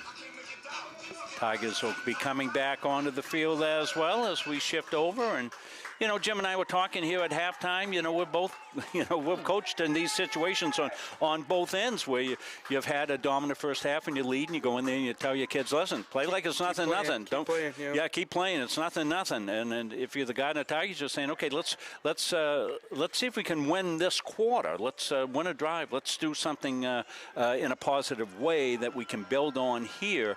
As we said, Tigers, not too much adversity so far. You know, they did go to overtime against Wells, and you know, that was a little bit of adversity, but nothing that has measured up like this, Jim, for sure here in this one. So Tigers will have to see what they can do here as they come out. Officials are back on the field as well as we give you the big look here at Libby Field. We want to thank the fine folks here at Leavitt Area High School. First class. Everything they do first class here, Jimmy, you know that, being an athletic director and all that. You know, they've got a beautiful facility here. The upkeep is tremendous.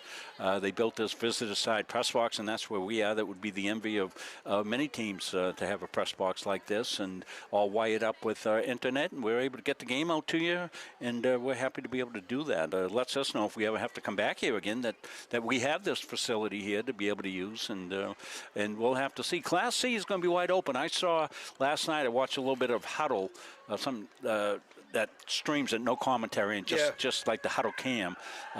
Sometimes it chases ball guys up and down the sidelines, and you wonder where the ball is. But, I was watching that last night for Greeley, and Greeley is the real deal. I'm very impressed with Greeley. Wells played them tough, had them, it was tied, and in the second half, Greeley won it going away. Greeley's going to be a handful for everybody that plays them, as well, and Herman, as well as Herman. Herman had a shutout victory last night against one of those teams. Will go to the top of Class C if this thing holds, and Tigers make a miraculous recovery here and come back, but Tigers have been up at the top of Class C. In Class C, one league, 13 teams, 10 teams in the playoffs. The first week of playoffs is a play-in. So the final 4 teams, 6, 7, 7, 8, 9, 10. 7, 8, 9, 10, yeah. So it'll be 10, 7, and 9, 8. Exactly. Yep, and that's how that will go. And then and then you'll be into regular season play. So Braden Ellie went out in the first half. He's questionable to come back. Do want to make a change on our roster for the Gardiner Tigers. We have the original roster. Number 20 is Luke Whalen. Luke came in actually to play cornerback some for the Gardiner Tigers. So that's Luke Whalen, number 20, and not as we had said. So we'll get set. Tigers will kick off. Yeah, this is a gut check for the Tigers. Like you said, Coach, they haven't really faced the adversity, and now they see how they respond to it. Levi, yeah. They're going to have tough games down the stretch. So yes, right. You got to go through them.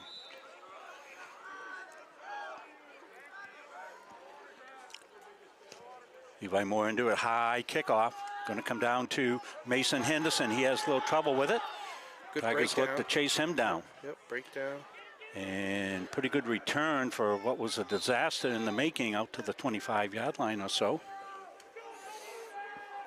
And we'll see. Yeah, 2 key plays in the first half, too, Coach, were those punt fakes that set them up for scores. Looks like we got a flag on the. Is that a flag on the yellow flag on the other side? Yeah. Yeah, they got a block on the back on the kickoff Push him return. back a little bit. And Whalen will be in at cornerback. Luke Whalen, number 20 for the Gardiner Tigers, playing on the near side corner here.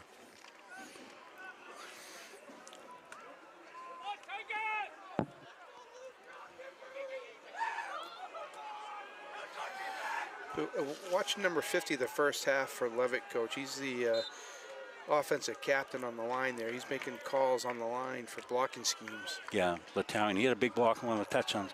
Off near side, Tigers followed pretty well there. And a couple of tough yards coming for the Leavitt Hornets on the first play from scrimmage in the second half. So, again, it was the ball carrying of Randon Hutchinson. He was the thunder. They got plenty of lightning, too. Mason Henderson with a couple of big plays as well.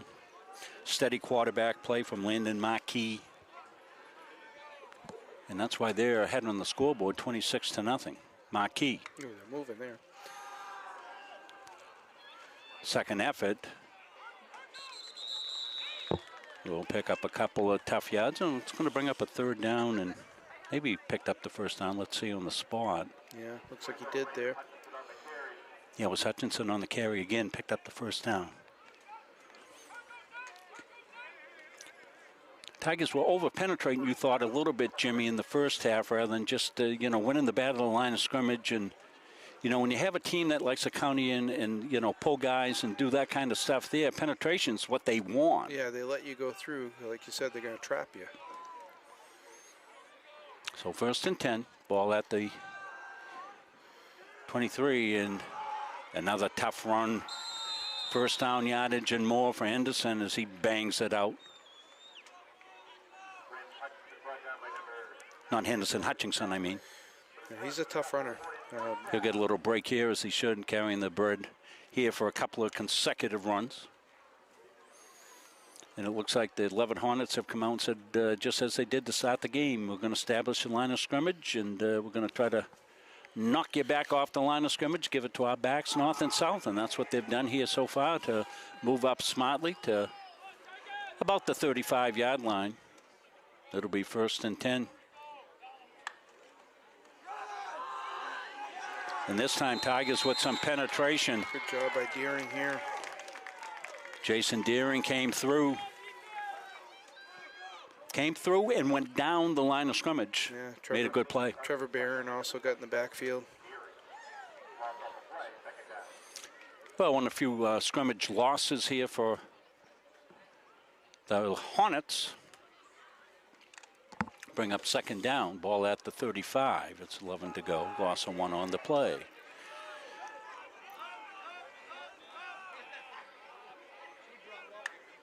Marquis, they'll run it left.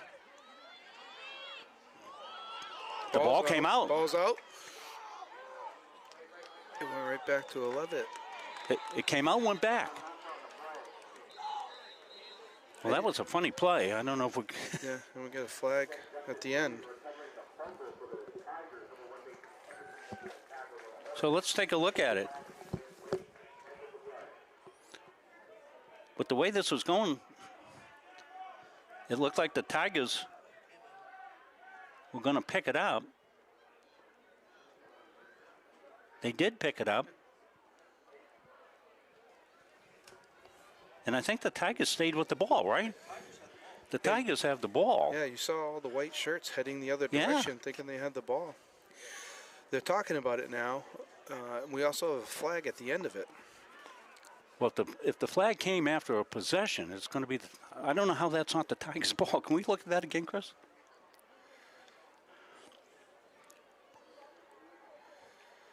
Ball's loose. Tigers got it. I'm not sure who's got it. Offsetting Tigers ball. They just signaled Tigers ball here, Coach. It was offsetting Personal fouls. Personal fouls. Out of bounds, maybe. Yeah. So I'm going to see who got the ball for the Tigers. Yeah, Duty came up with the ball. Okay, so Duty got the strip. So Tigers end up with the ball after that. And they go 1st and 10. So pretty good field position here.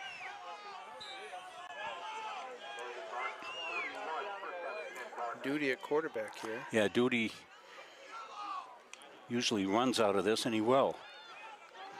Tries to find some space. He's on the right side.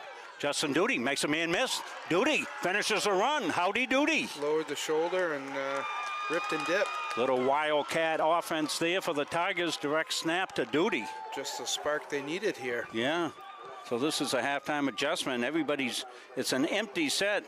Duty starts left and cuts it up. Trying to get some momentum here. Going hurry up. Duty still at quarterback. And they'll keep the same set here. Empty set, wide receivers both sides. Duty wants to run. On the left side, cuts it back again. Still on his feet. Couple of tough yards up inside for Justin Duty. Yeah, Reed Langlois went out a little gingerly for the Hornets here in defense. So yeah, he's been a good player. Reed has all game. Yeah. One of the tough big guys. Got a flag. Of course we do. Yeah.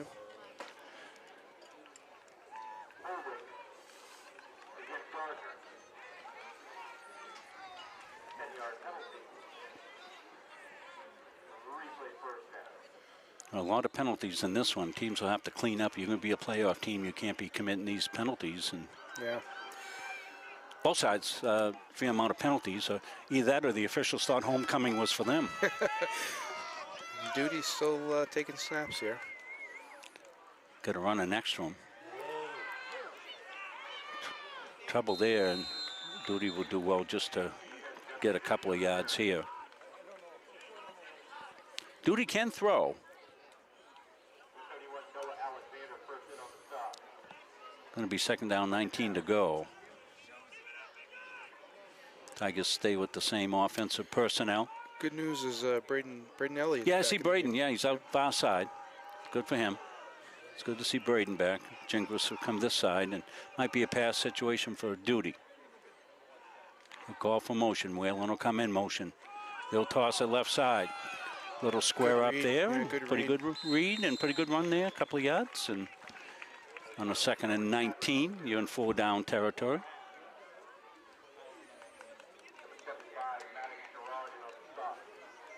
Gerard in on the stop.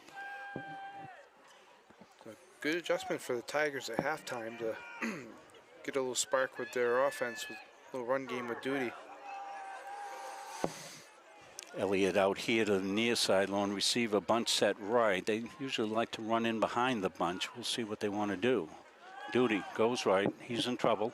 Comes back left. He's got some running room. Duty squares it up. He won't go down. Now he does. Boy, once he decided to run, Coach, he just hit another speed, huh? Yeah, he does. He's got instant torque. He took a couple tough hits there. Instant torque. You see it right here with Duty. So it's going to bring up 4th down. They're going to bring Medora in a 4th and 6, which is a good idea. You're probably going to throw something. This is where they like to go to Chase McGrain. And they go straight T there. Straight T. Probably going to run the keep pass off this, I would think. They want to. There he is. The throw incomplete. So they were looking for McGrain on the pass. Pretty well covered down there, and Medora got a little bit of pressure. Really couldn't set himself that well.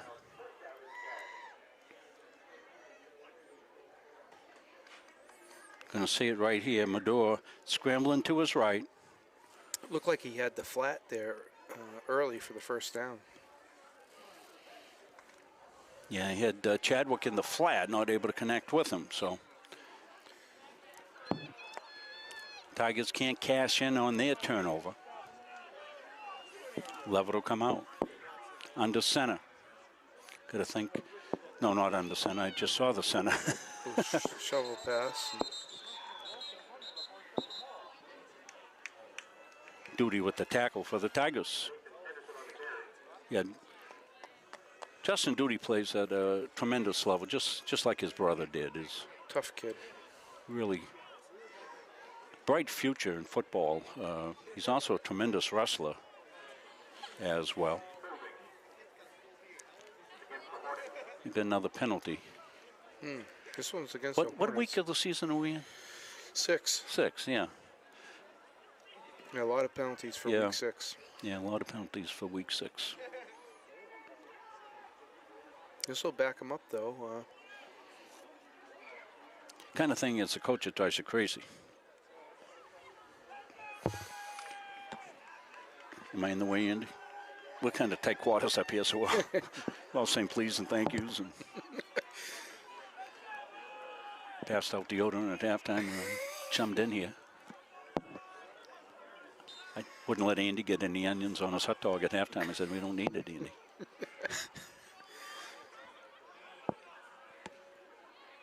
So ball's back at the 6-yard line. Oh, they had him at one point. And they pick up a good bunch of it. Yeah, pretty good job there. Good first down run. And that's the hard work in Randon Hutchinson.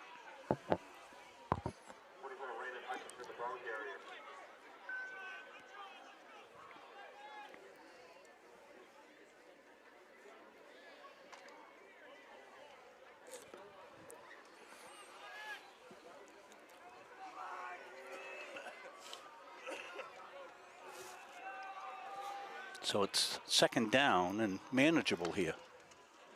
Almost a bad snap, and it was a bad snap. And I think they were lucky to get on it. Marquis, yeah, fell on the ball. That would have been prime time for the Tigers to get one. They didn't already get a fumble recovery. Actually, it was a kind of it was a scoop up and out of bounds. Went Duty with it, but. So pushes them back to 3rd and 11. 5:30 left here. We're in the third quarter. Mikey wants to throw. He's got time. Shoots it out in the flat. He's got his man wide open, and nice completion out to about the 30-yard line. Nice pitch and catch. Yeah. Got it out to Henderson. 2 Tigers there, but Marquis found the open spot there and put in his receiver's hands. Perfect ball right there to Henderson. Going to his left. I've been impressed with both these quarterbacks running to their left, delivering the ball. These are 2 kids to watch, in the next couple of years. Well, watch them this year because they're both playing really at an exceptional level for sophomores. Marquis and Medora, 2 sophomores.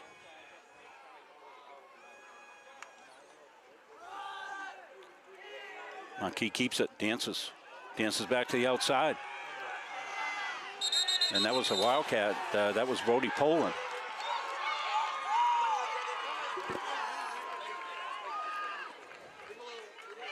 Caught in the fence. Hope he's okay. No, that was Marquis with the keep. Yeah. Yep. They did get a flag on that here, though. Yeah. Was it late? It was close. I mean, I think he could have let up. It was Duty. I don't think it was intentional. Well, it's been a ragged game, Jimmy. Penalty-wise, both teams gonna have to clean up going forward. Yeah, you don't see any objection from the Tiger staff, so I think. Yeah. Well, they had Duty over for talk. Yeah, I don't think it was malicious, and of course, Duty gets his hands on. He can throw you around like a ragdoll. We saw that last week with the what do they call that? Suplex. A suplex. Ball's out to the 34-yard line. When he in motion, he's going to get it. Tigers there. He makes a nice little nifty move. Another nifty move, dancing around and finally ripped down, but not before he made two guys miss. Duty on the tackle for the Tigers. Yeah, I thought the edge player did a much better job of not getting too far outfield there. Left a smaller seam there, but boy, Hutchinson can find those little creases. Yep, they all can. They're all dots. 2nd and 6, 4-yard pickup. Mason Henderson comes out here near side. Marquis. He's got cross motion. And that time Tigers won the battle of the line of scrimmage, and making a battle go down was Hutchinson, but they got him corralled that time.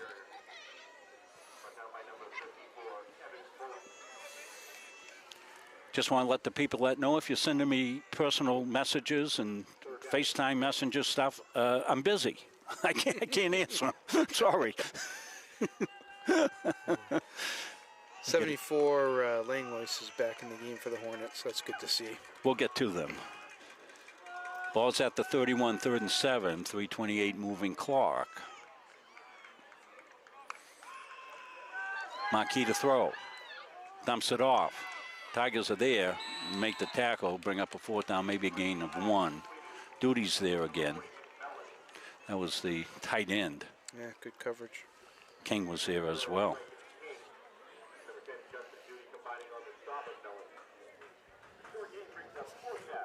So this will be a 4th down.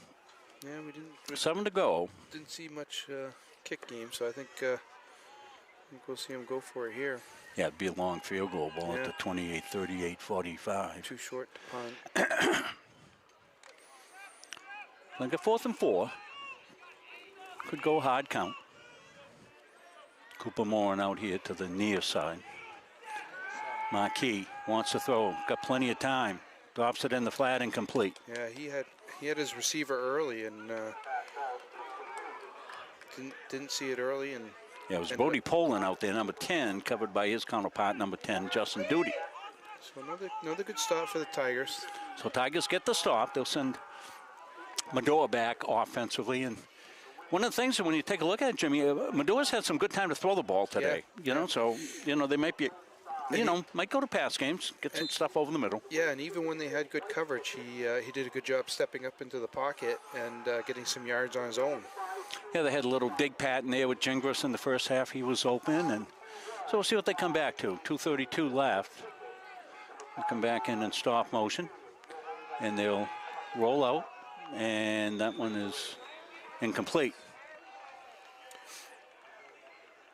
They had Elliott going down the sideline with McGrain on a deep cross. Incomplete.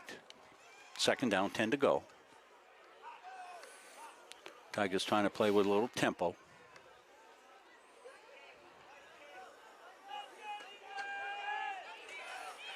They'll empty it. And Medora will run.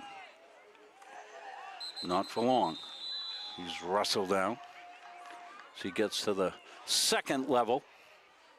Running was, I'm sorry, no, that's not running. That's not 30. That's Hutchinson again. Yeah, backside backer. He's played a terrific game.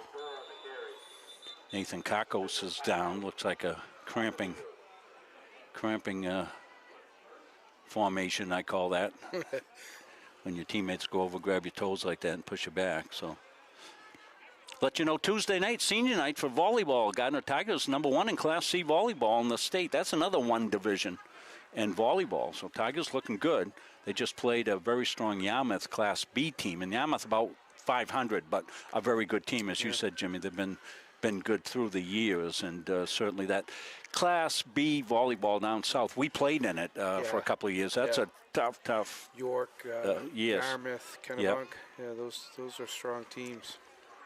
But we hope it's just a cramp for Nathan Kakos as he goes off here. He's played a good game here tonight and getting helped off. A little dampness has come in.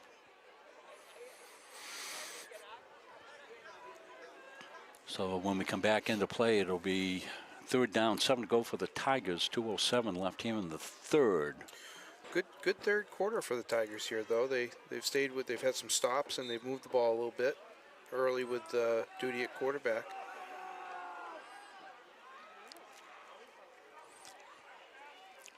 Medore's got wide receivers both sides. Back to pass. Shoots it over the middle, incomplete. Trying to get McGreen just a little bit too high for Chase to pull down, and it'll be 4th down for the Tigers.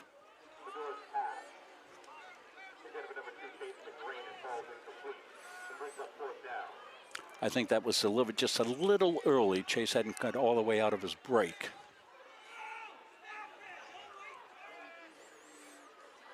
Mason Henderson goes back deep.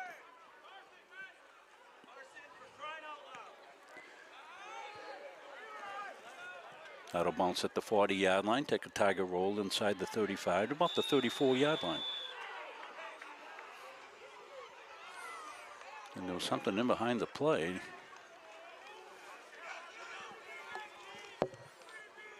I'm not sure what that was.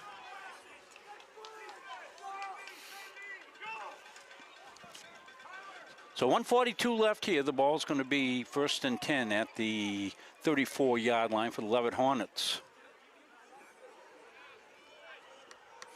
I don't think Tigers had anybody on the kick team that time. Coach Munzing's down talking that through with some of the guys.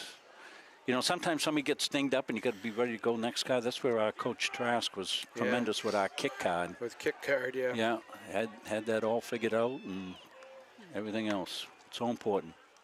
Left side, Henderson. Smothered under just about the line of scrimmage. Better job by the defensive line there for the Tigers. They stalemated with the Hornets at the line. Setting the edge a little better. Battle of the edge was won by, and sometimes when we say the edge, sometimes it's not outside. It's controlling outside that what we call the C gap. A gap is between the center and the guard. Then the B gap goes out one more out C gap. Yeah. You got to win the C gap, and either you got to force it outside where somebody will come over and make the tackle. Leavitt was squaring that up and finding good running room up in that alley. Keeper, Marquis. Got some running room down the left side. Marquis accelerating. Back outside, inside the 40, down inside the 35 to about the 33-yard line on the carry. Goes the impressive sophomore quarterback, Landon Marquis. But if there's a big play, there's likely a flag. And I'm not sure whether we saw it on the replay or not. I didn't get a look at the replay. Let's see if we can find out what may have happened down here. If there was a hold or something on the play, it's back a ways. Marquis doing a good job there of running. He's a gifted athlete, that's for sure. Yeah, they do a good job with the pulling it out and the handoff. Sometimes giving it to him, sometimes. Yeah, the read. Yeah, they do a really good job. Yeah. Well, this is what Coach Chima said that. And Mike could be the first one. Mike Hathaway would be the first one to tell you. He's got a bevy of assistants that are former head coaches. Yeah. And aspiring head coaches. Yeah. You know. Yeah. So he's yeah. We're going the other way. We're running this ball around like. Now what? What are we doing? Do-over. We're having a do-over. Oh my gosh. Yeah, nobody's happy here tonight.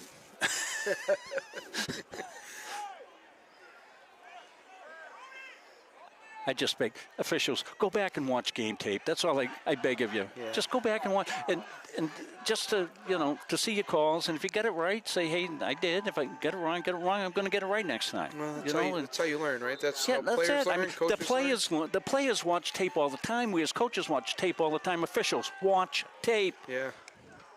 Thank you. Editorial. That's our opinion. We value yours. It's my Fred Nutter from Channel 6 impersonation. Now you got to be 100 years old to get that one. I do get that one. Yeah, Jimmy gets it. Jengris on the tackle for the Tigers.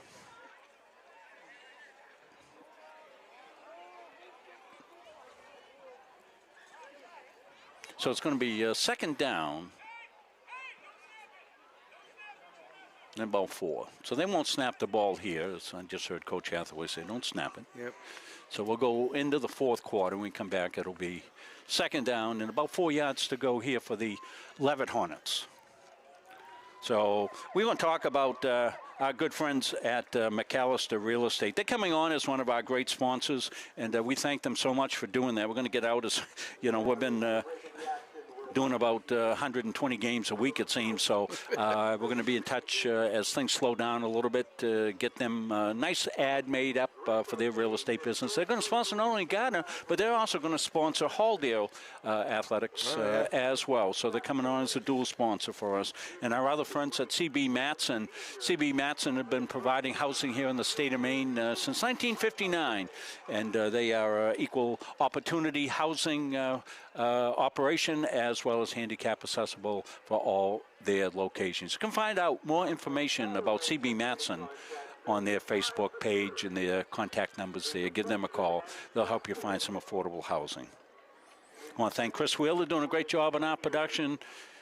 Jimmy for his color commentary. Andy Munzing on the camera here. Beth Munzing doing the team camera up here. It's a nice, cozy. We need to paint this black and orange up here for the next time we come up. It'll be good. But what a tremendous facility here at Libby Field. Always great to come to the home of the Hornets.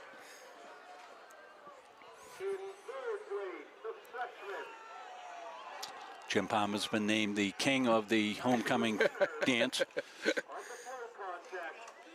Left side, nice keep there. Marquis going to pick up the first down. One of the things I was impressed with here is Mason Henderson carried out his fake beautifully here as he went left to right and did just a great job. The 11 Hornets execute to a T. They really are something. And, this was a young team coming in and a team that's getting better every single week. And I can't wait for the Class C playoffs. It's going to be a war. Once you get into the final 8 teams, it's going to be something. Wells took Greeley into the second half last night. They were tied at the half. Herman's having a great year. Tigers will have to regroup after this, but they'll be dangerous in the playoffs. Downhill run. And scooting away, almost broke Chadwick with the saving tackle, Mason Henderson. Yeah, Leavitt's doing all the little things well, Coach. The finishing blocks and finishing tackles and, like you said, executing everything that they're doing on offense. Carrying out fakes. Yeah, they came in with a good game plan. I'm sorry, we're squeezed up. I keep bumping my microphone on the side of the window here. But yeah, you're absolutely right, Jim. They execute to a T, and they always have. Some teams have to rebuild. They just kind of reload each year. They've got a great youth program. You saw a lot of those kids out here tonight. That was banged to the right side. Rennie on the carry. Landon's had a good game, got a scoop and go for a touchdown. It reminds me of some of the teams, Coach, that you coached with when we used to call them well-oiled machines, and that's what I see when I see the Leavitt Hornets. They're just so polished right now with their execution. Inside, outside, Play action pass. Really coming in. This will be a huge win for them as they'll knock off the undefeated Gardiner Tigers on homecoming night, and this is the kind of win that's a signature win for a team that's a little bit young, sophomore quarterback, but they are getting the job done here off the right side. Waterbugging his way was Caleb Pelletier. It's the first time we've called his name, I believe. And I want to make sure I get that right. Is it number 9? I couldn't really tell. Let's look at the replay. Maybe we can. I think it was Jackson Brooks. Yeah, I'm sorry. It's number 9. It was Jackson Brooks. Hard to tell the 8 or the 9. And Brooks gets the first touchdown of the second half here.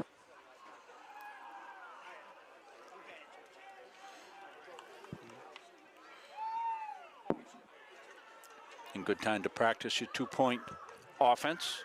Flood right side. And in the end zone, incomplete. So with 10:05 left here, it's been all Hornets. They've been a buzzing since the start. They lead it 32-0. We'll have volleyball action Tuesday night. That's a 5:30 start. Evan Grady And Chris will be along for the call of that one. I'll be on the production, and we will get set to go probably at about 5:15 after the JV match is over, and that will be senior night. So we might even come on a little bit early to make sure we catch the senior activities. And we'll also have the senior boys soccer game. Soccer was playing this morning. I don't know how that game came out. I think they were playing Madomic Valley this morning. And ladies had a tough game over at Madomic. I believe I saw they had a 1-0 loss. Today. So Gardiner Tiger Athletics have had a very successful fall season. And they'll be heading into playoffs here before you know it. Jack Quinn finished second in the state in golf. I believe he won it last year and second this year. What a back-to-back years for Jack. And Jack's a next level golfer. I think he's already made a decision to go for his golf career. I'm not sure where he's headed off. Somewhere south, probably. Probably south. URI. So he's going to go to URI? Yeah. Chris Wheeler is a wealth of information. Really is. I mean, you got a question about a Gardiner kid or something like Chris knows. You go, 4 years ago, Chris, it was this kid. He said, yeah, that was Tom Jones. He's amazing. He's like Radar Riley of Munson Media. Going to be popped into that zone. Tigers should let that one go out of bounds, and they will. So that's a rare miss. Good starting field position for the Tigers. So Tigers will take the ball 1st and 10. And they're going to send Medore back out. See if they can just get settled and get some rhythm maybe potentially here on offense and go down, put together a drive, something to build on a little bit here. Still 10 minutes left in the game. Yeah, and I think, the Gardiner coaching staff's going to use it as a teaching tool. They're going to, look at film and see what they need to do better. Well, they'll certainly, when you get one like this, you get the kids' attention, Hey, listen, if it was easy, everybody would be doing it. Right. It's not easy. Uh-oh. Oh, face mask there. Yeah. No, he's helping him up. Yeah, that was a mistake. Well, it's good to see Nathan Cackles back in. Yeah. But he came and delivered a blow to the head, non-intentional. No malicious intent there, but the purpose of the penalty, you don't measure malicious intent here. I would think this would be the 15-yard one.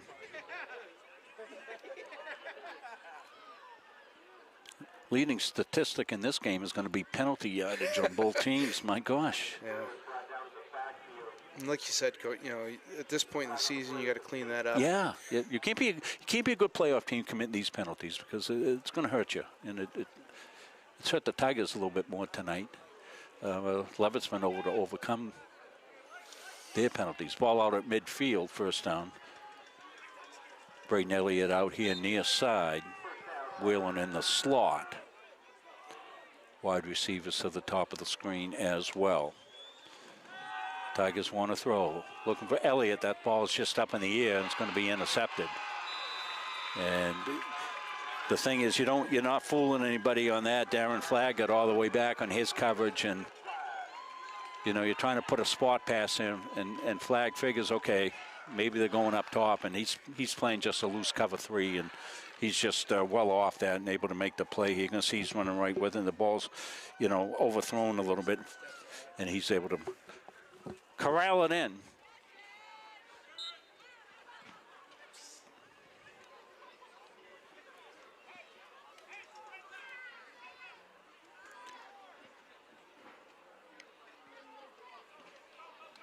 So ball at the 19-yard line for the Leavitt Hornets. They'll come out. Not sure if they're making a couple of substitutions or not. They just got somebody running the game here. Yeah, that's their guard there, Italian. Italian came in a little bit late. Right side. And solo tackle on the carry. Aiden May. Oh, sorry, that was Brooks again on the carry. Jengris on the tackle. If you watch a Leavitt offensive line coach, they've got great footwork. They get great position. Yeah. They move their feet constantly, and they're just working hard on every play. Ball out to the 31-yard line. Maki going to hand it off. Inside running lane, inside, outside, and Whoop, dragged down. Again, it was Brooks getting some carries here as Coach Hathaway gets some of the other kids in the game here and gets them some carries as well. Caden Boubier, number 21 in the game. First time we've called his number. Comes in as wide receiver.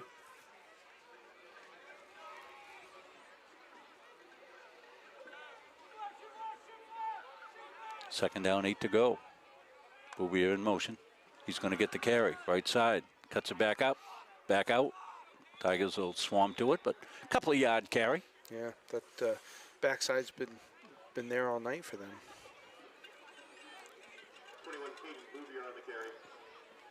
So Boubier gets his first carry, goes out. I think probably the first line runners are probably out of the game here for Coach Hathaway right now, ahead 32-0 with 8:05 left, and that's the case.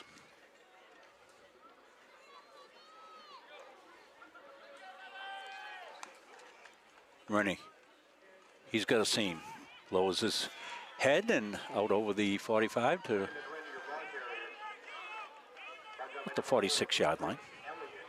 Elliott on the tackle for the Tigers.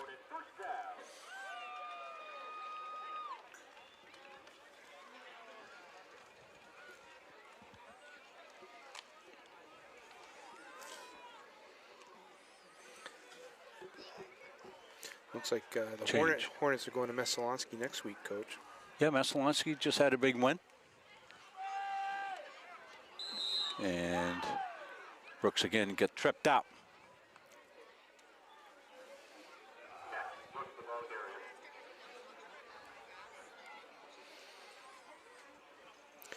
Their last game will be a good one. They get Herman last on their schedule. That should be playoff atmosphere. Yeah, Tigers don't play Herman and they don't play Greeley.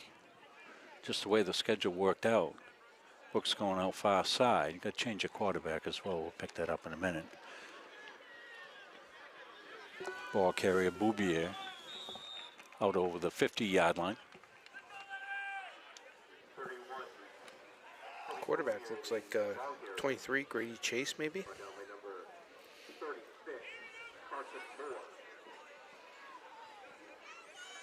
Yeah, they snuck him in, I think, during this drive, and Marquis Dunn for the game, you would think. 3rd down, 4 to go. Tigers got some other guys in on D as well. Ball's out. Ball's out. Tigers got it. Right into his hands, yeah. Right into Henry Gingras' hands, and turnover by the Hornets. When Gingras had been able to spin out of that one tackle, he might have rumbled and rambled all the way home.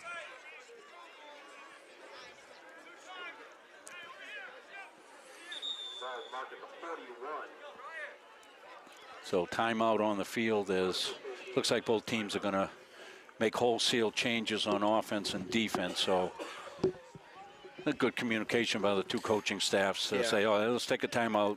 They'll get their second defense in. We'll get our second offense in.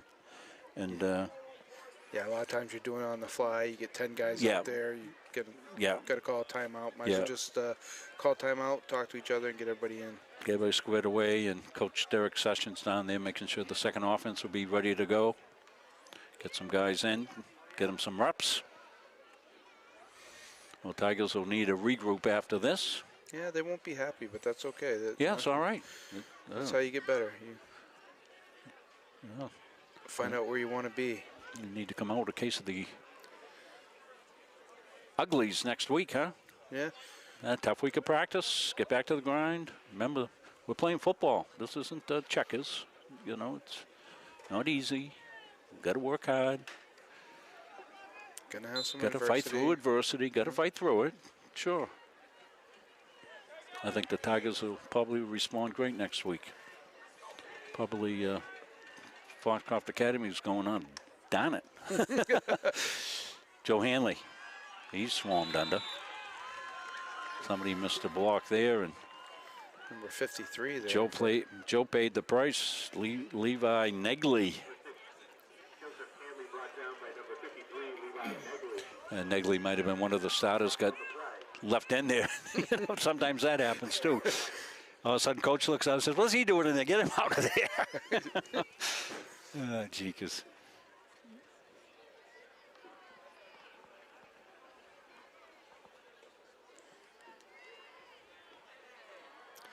Can't read the number. Is it Hanley at quarterback? We'll have to take a look once we see the number turn around. Might be Marquis. They keep up inside. Second down carry.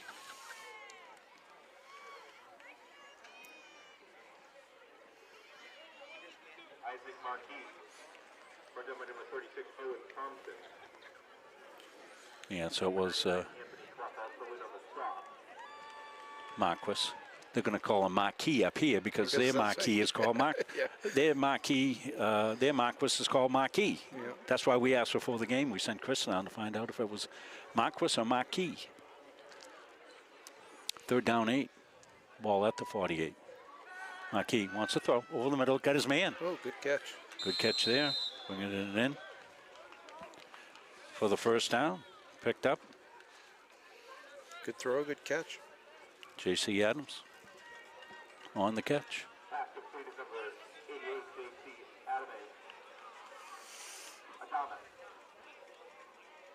So that's a 1st and 10.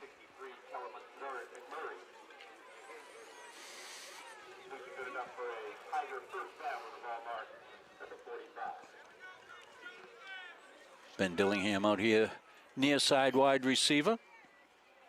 Marquis. Cross motion. And not much of a gain on that one. That play Sometimes was those ones are tough. a little busted up there on that one.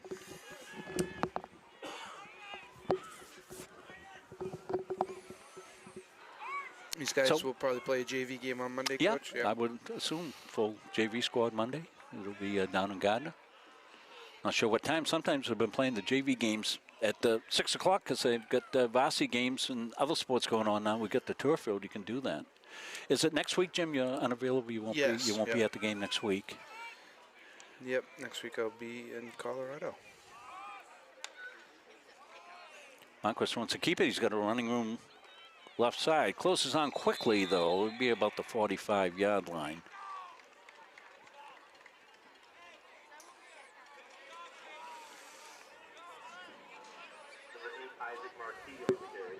So that'll bring up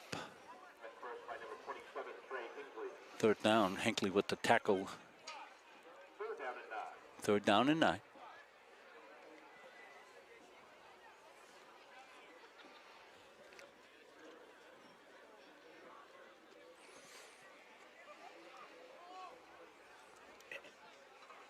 Tigers a bunch here to the near side.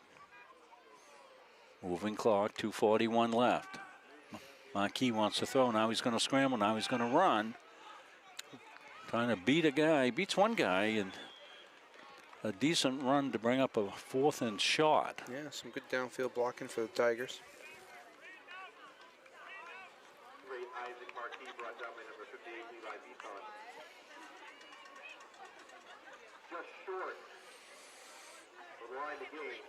So it's going to be about 4th and 1 for the Tigers. Moving clock. 2:05 left here in the game. It was a nice crowd. A lot of them have scattered here. Out early. Glad you could join us tonight on a beautiful Saturday night.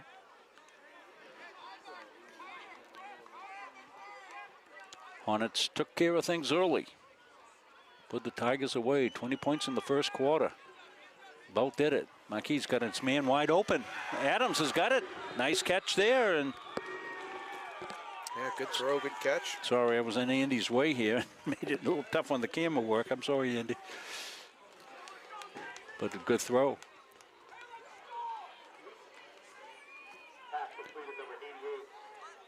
Marquis, the sophomore.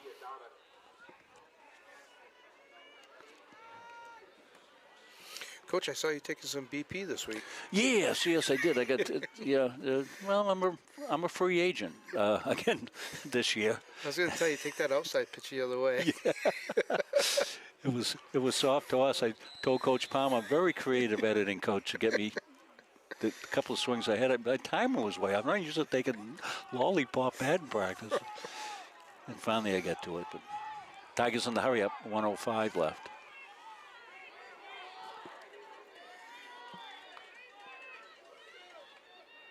Carson Moore, the running back, goes left side, and Tigers get in for the touchdown.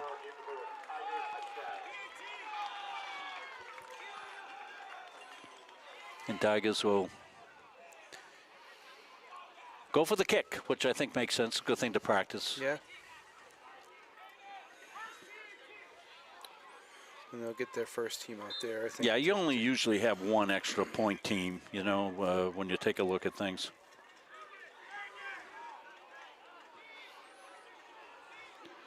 There's still running guys on the field. Change on the fly here. Levi Moore. Good composure there for Levi. Just waits it out, puts it up, kicks it through. Good kick, and we're going to get a roughing the kicker as he hit the kicker. You can't hit the kicker on an extra point. Can't hit the holder either on an extra point. So the kick is good, and the kick, is good, and flag on the kickoff, and 56.1 seconds left. So I'm not sure if you're in a situation, Jim, where you want to practice your onside kick or not. Probably not, huh? Yeah. I'd probably just kick it.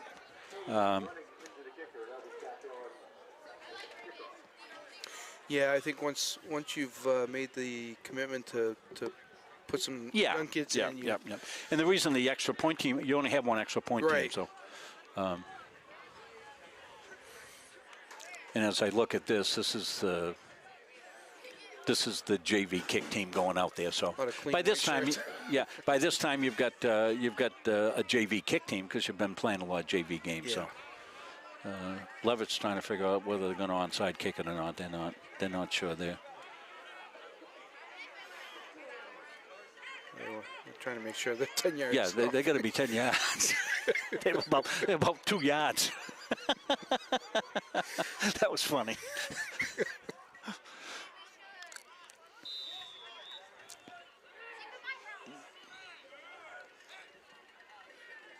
And they'll just kick it. Kid's got a good foot. Yeah. Ball's driven back, and a little trouble in River City. And it's going to be down inside the 5. That was a good kick. Heck of a kick by Levi. Levi's got a good, strong leg. Just a freshman, Jim. So the kick game looks, solid for Gardiner. The kickoff team and the extra point and all that. You got a freshman kicker. Yeah. So at 47 seconds left, you're just going to run this thing over and out. So Tigers going to move to 5-1. 4-2 for the Hornets.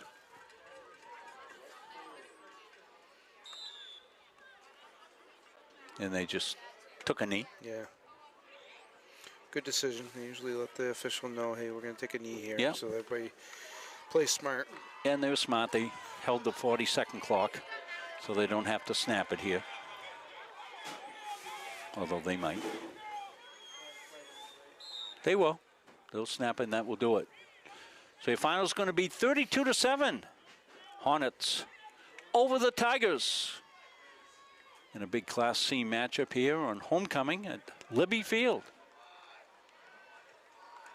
Tigers in action next Friday night. We'll be there for it, as it will be senior night. We'll be on the air probably just a little bit earlier than normal to make sure we catch the senior night activities. Normally come on 15 minutes before the game, but we'll probably come on 20 minutes or so and make sure that we catch all those senior activities. So you see the teams heading out to shake them up. A dominant effort by the Hornets here tonight, Jimmy. Yeah, they look good. I think they're progressing, like you said earlier, as a team coach, and with a young quarterback now running the offense smoothly, they're able to execute and come out on top. Well, that's going to do it here from Libby Field. The home of the Hornets, they're victorious tonight, 32-7. Our next broadcast will be Tuesday night. Be a big night for the Class C #1 volleyball team. Their senior night coming up on Tuesday. Chris and Evan will have the call with that one, and we will see you on the air at about 5:10, 5:15 for that. Until then, for all of us here at Muncie Media, so long, everybody.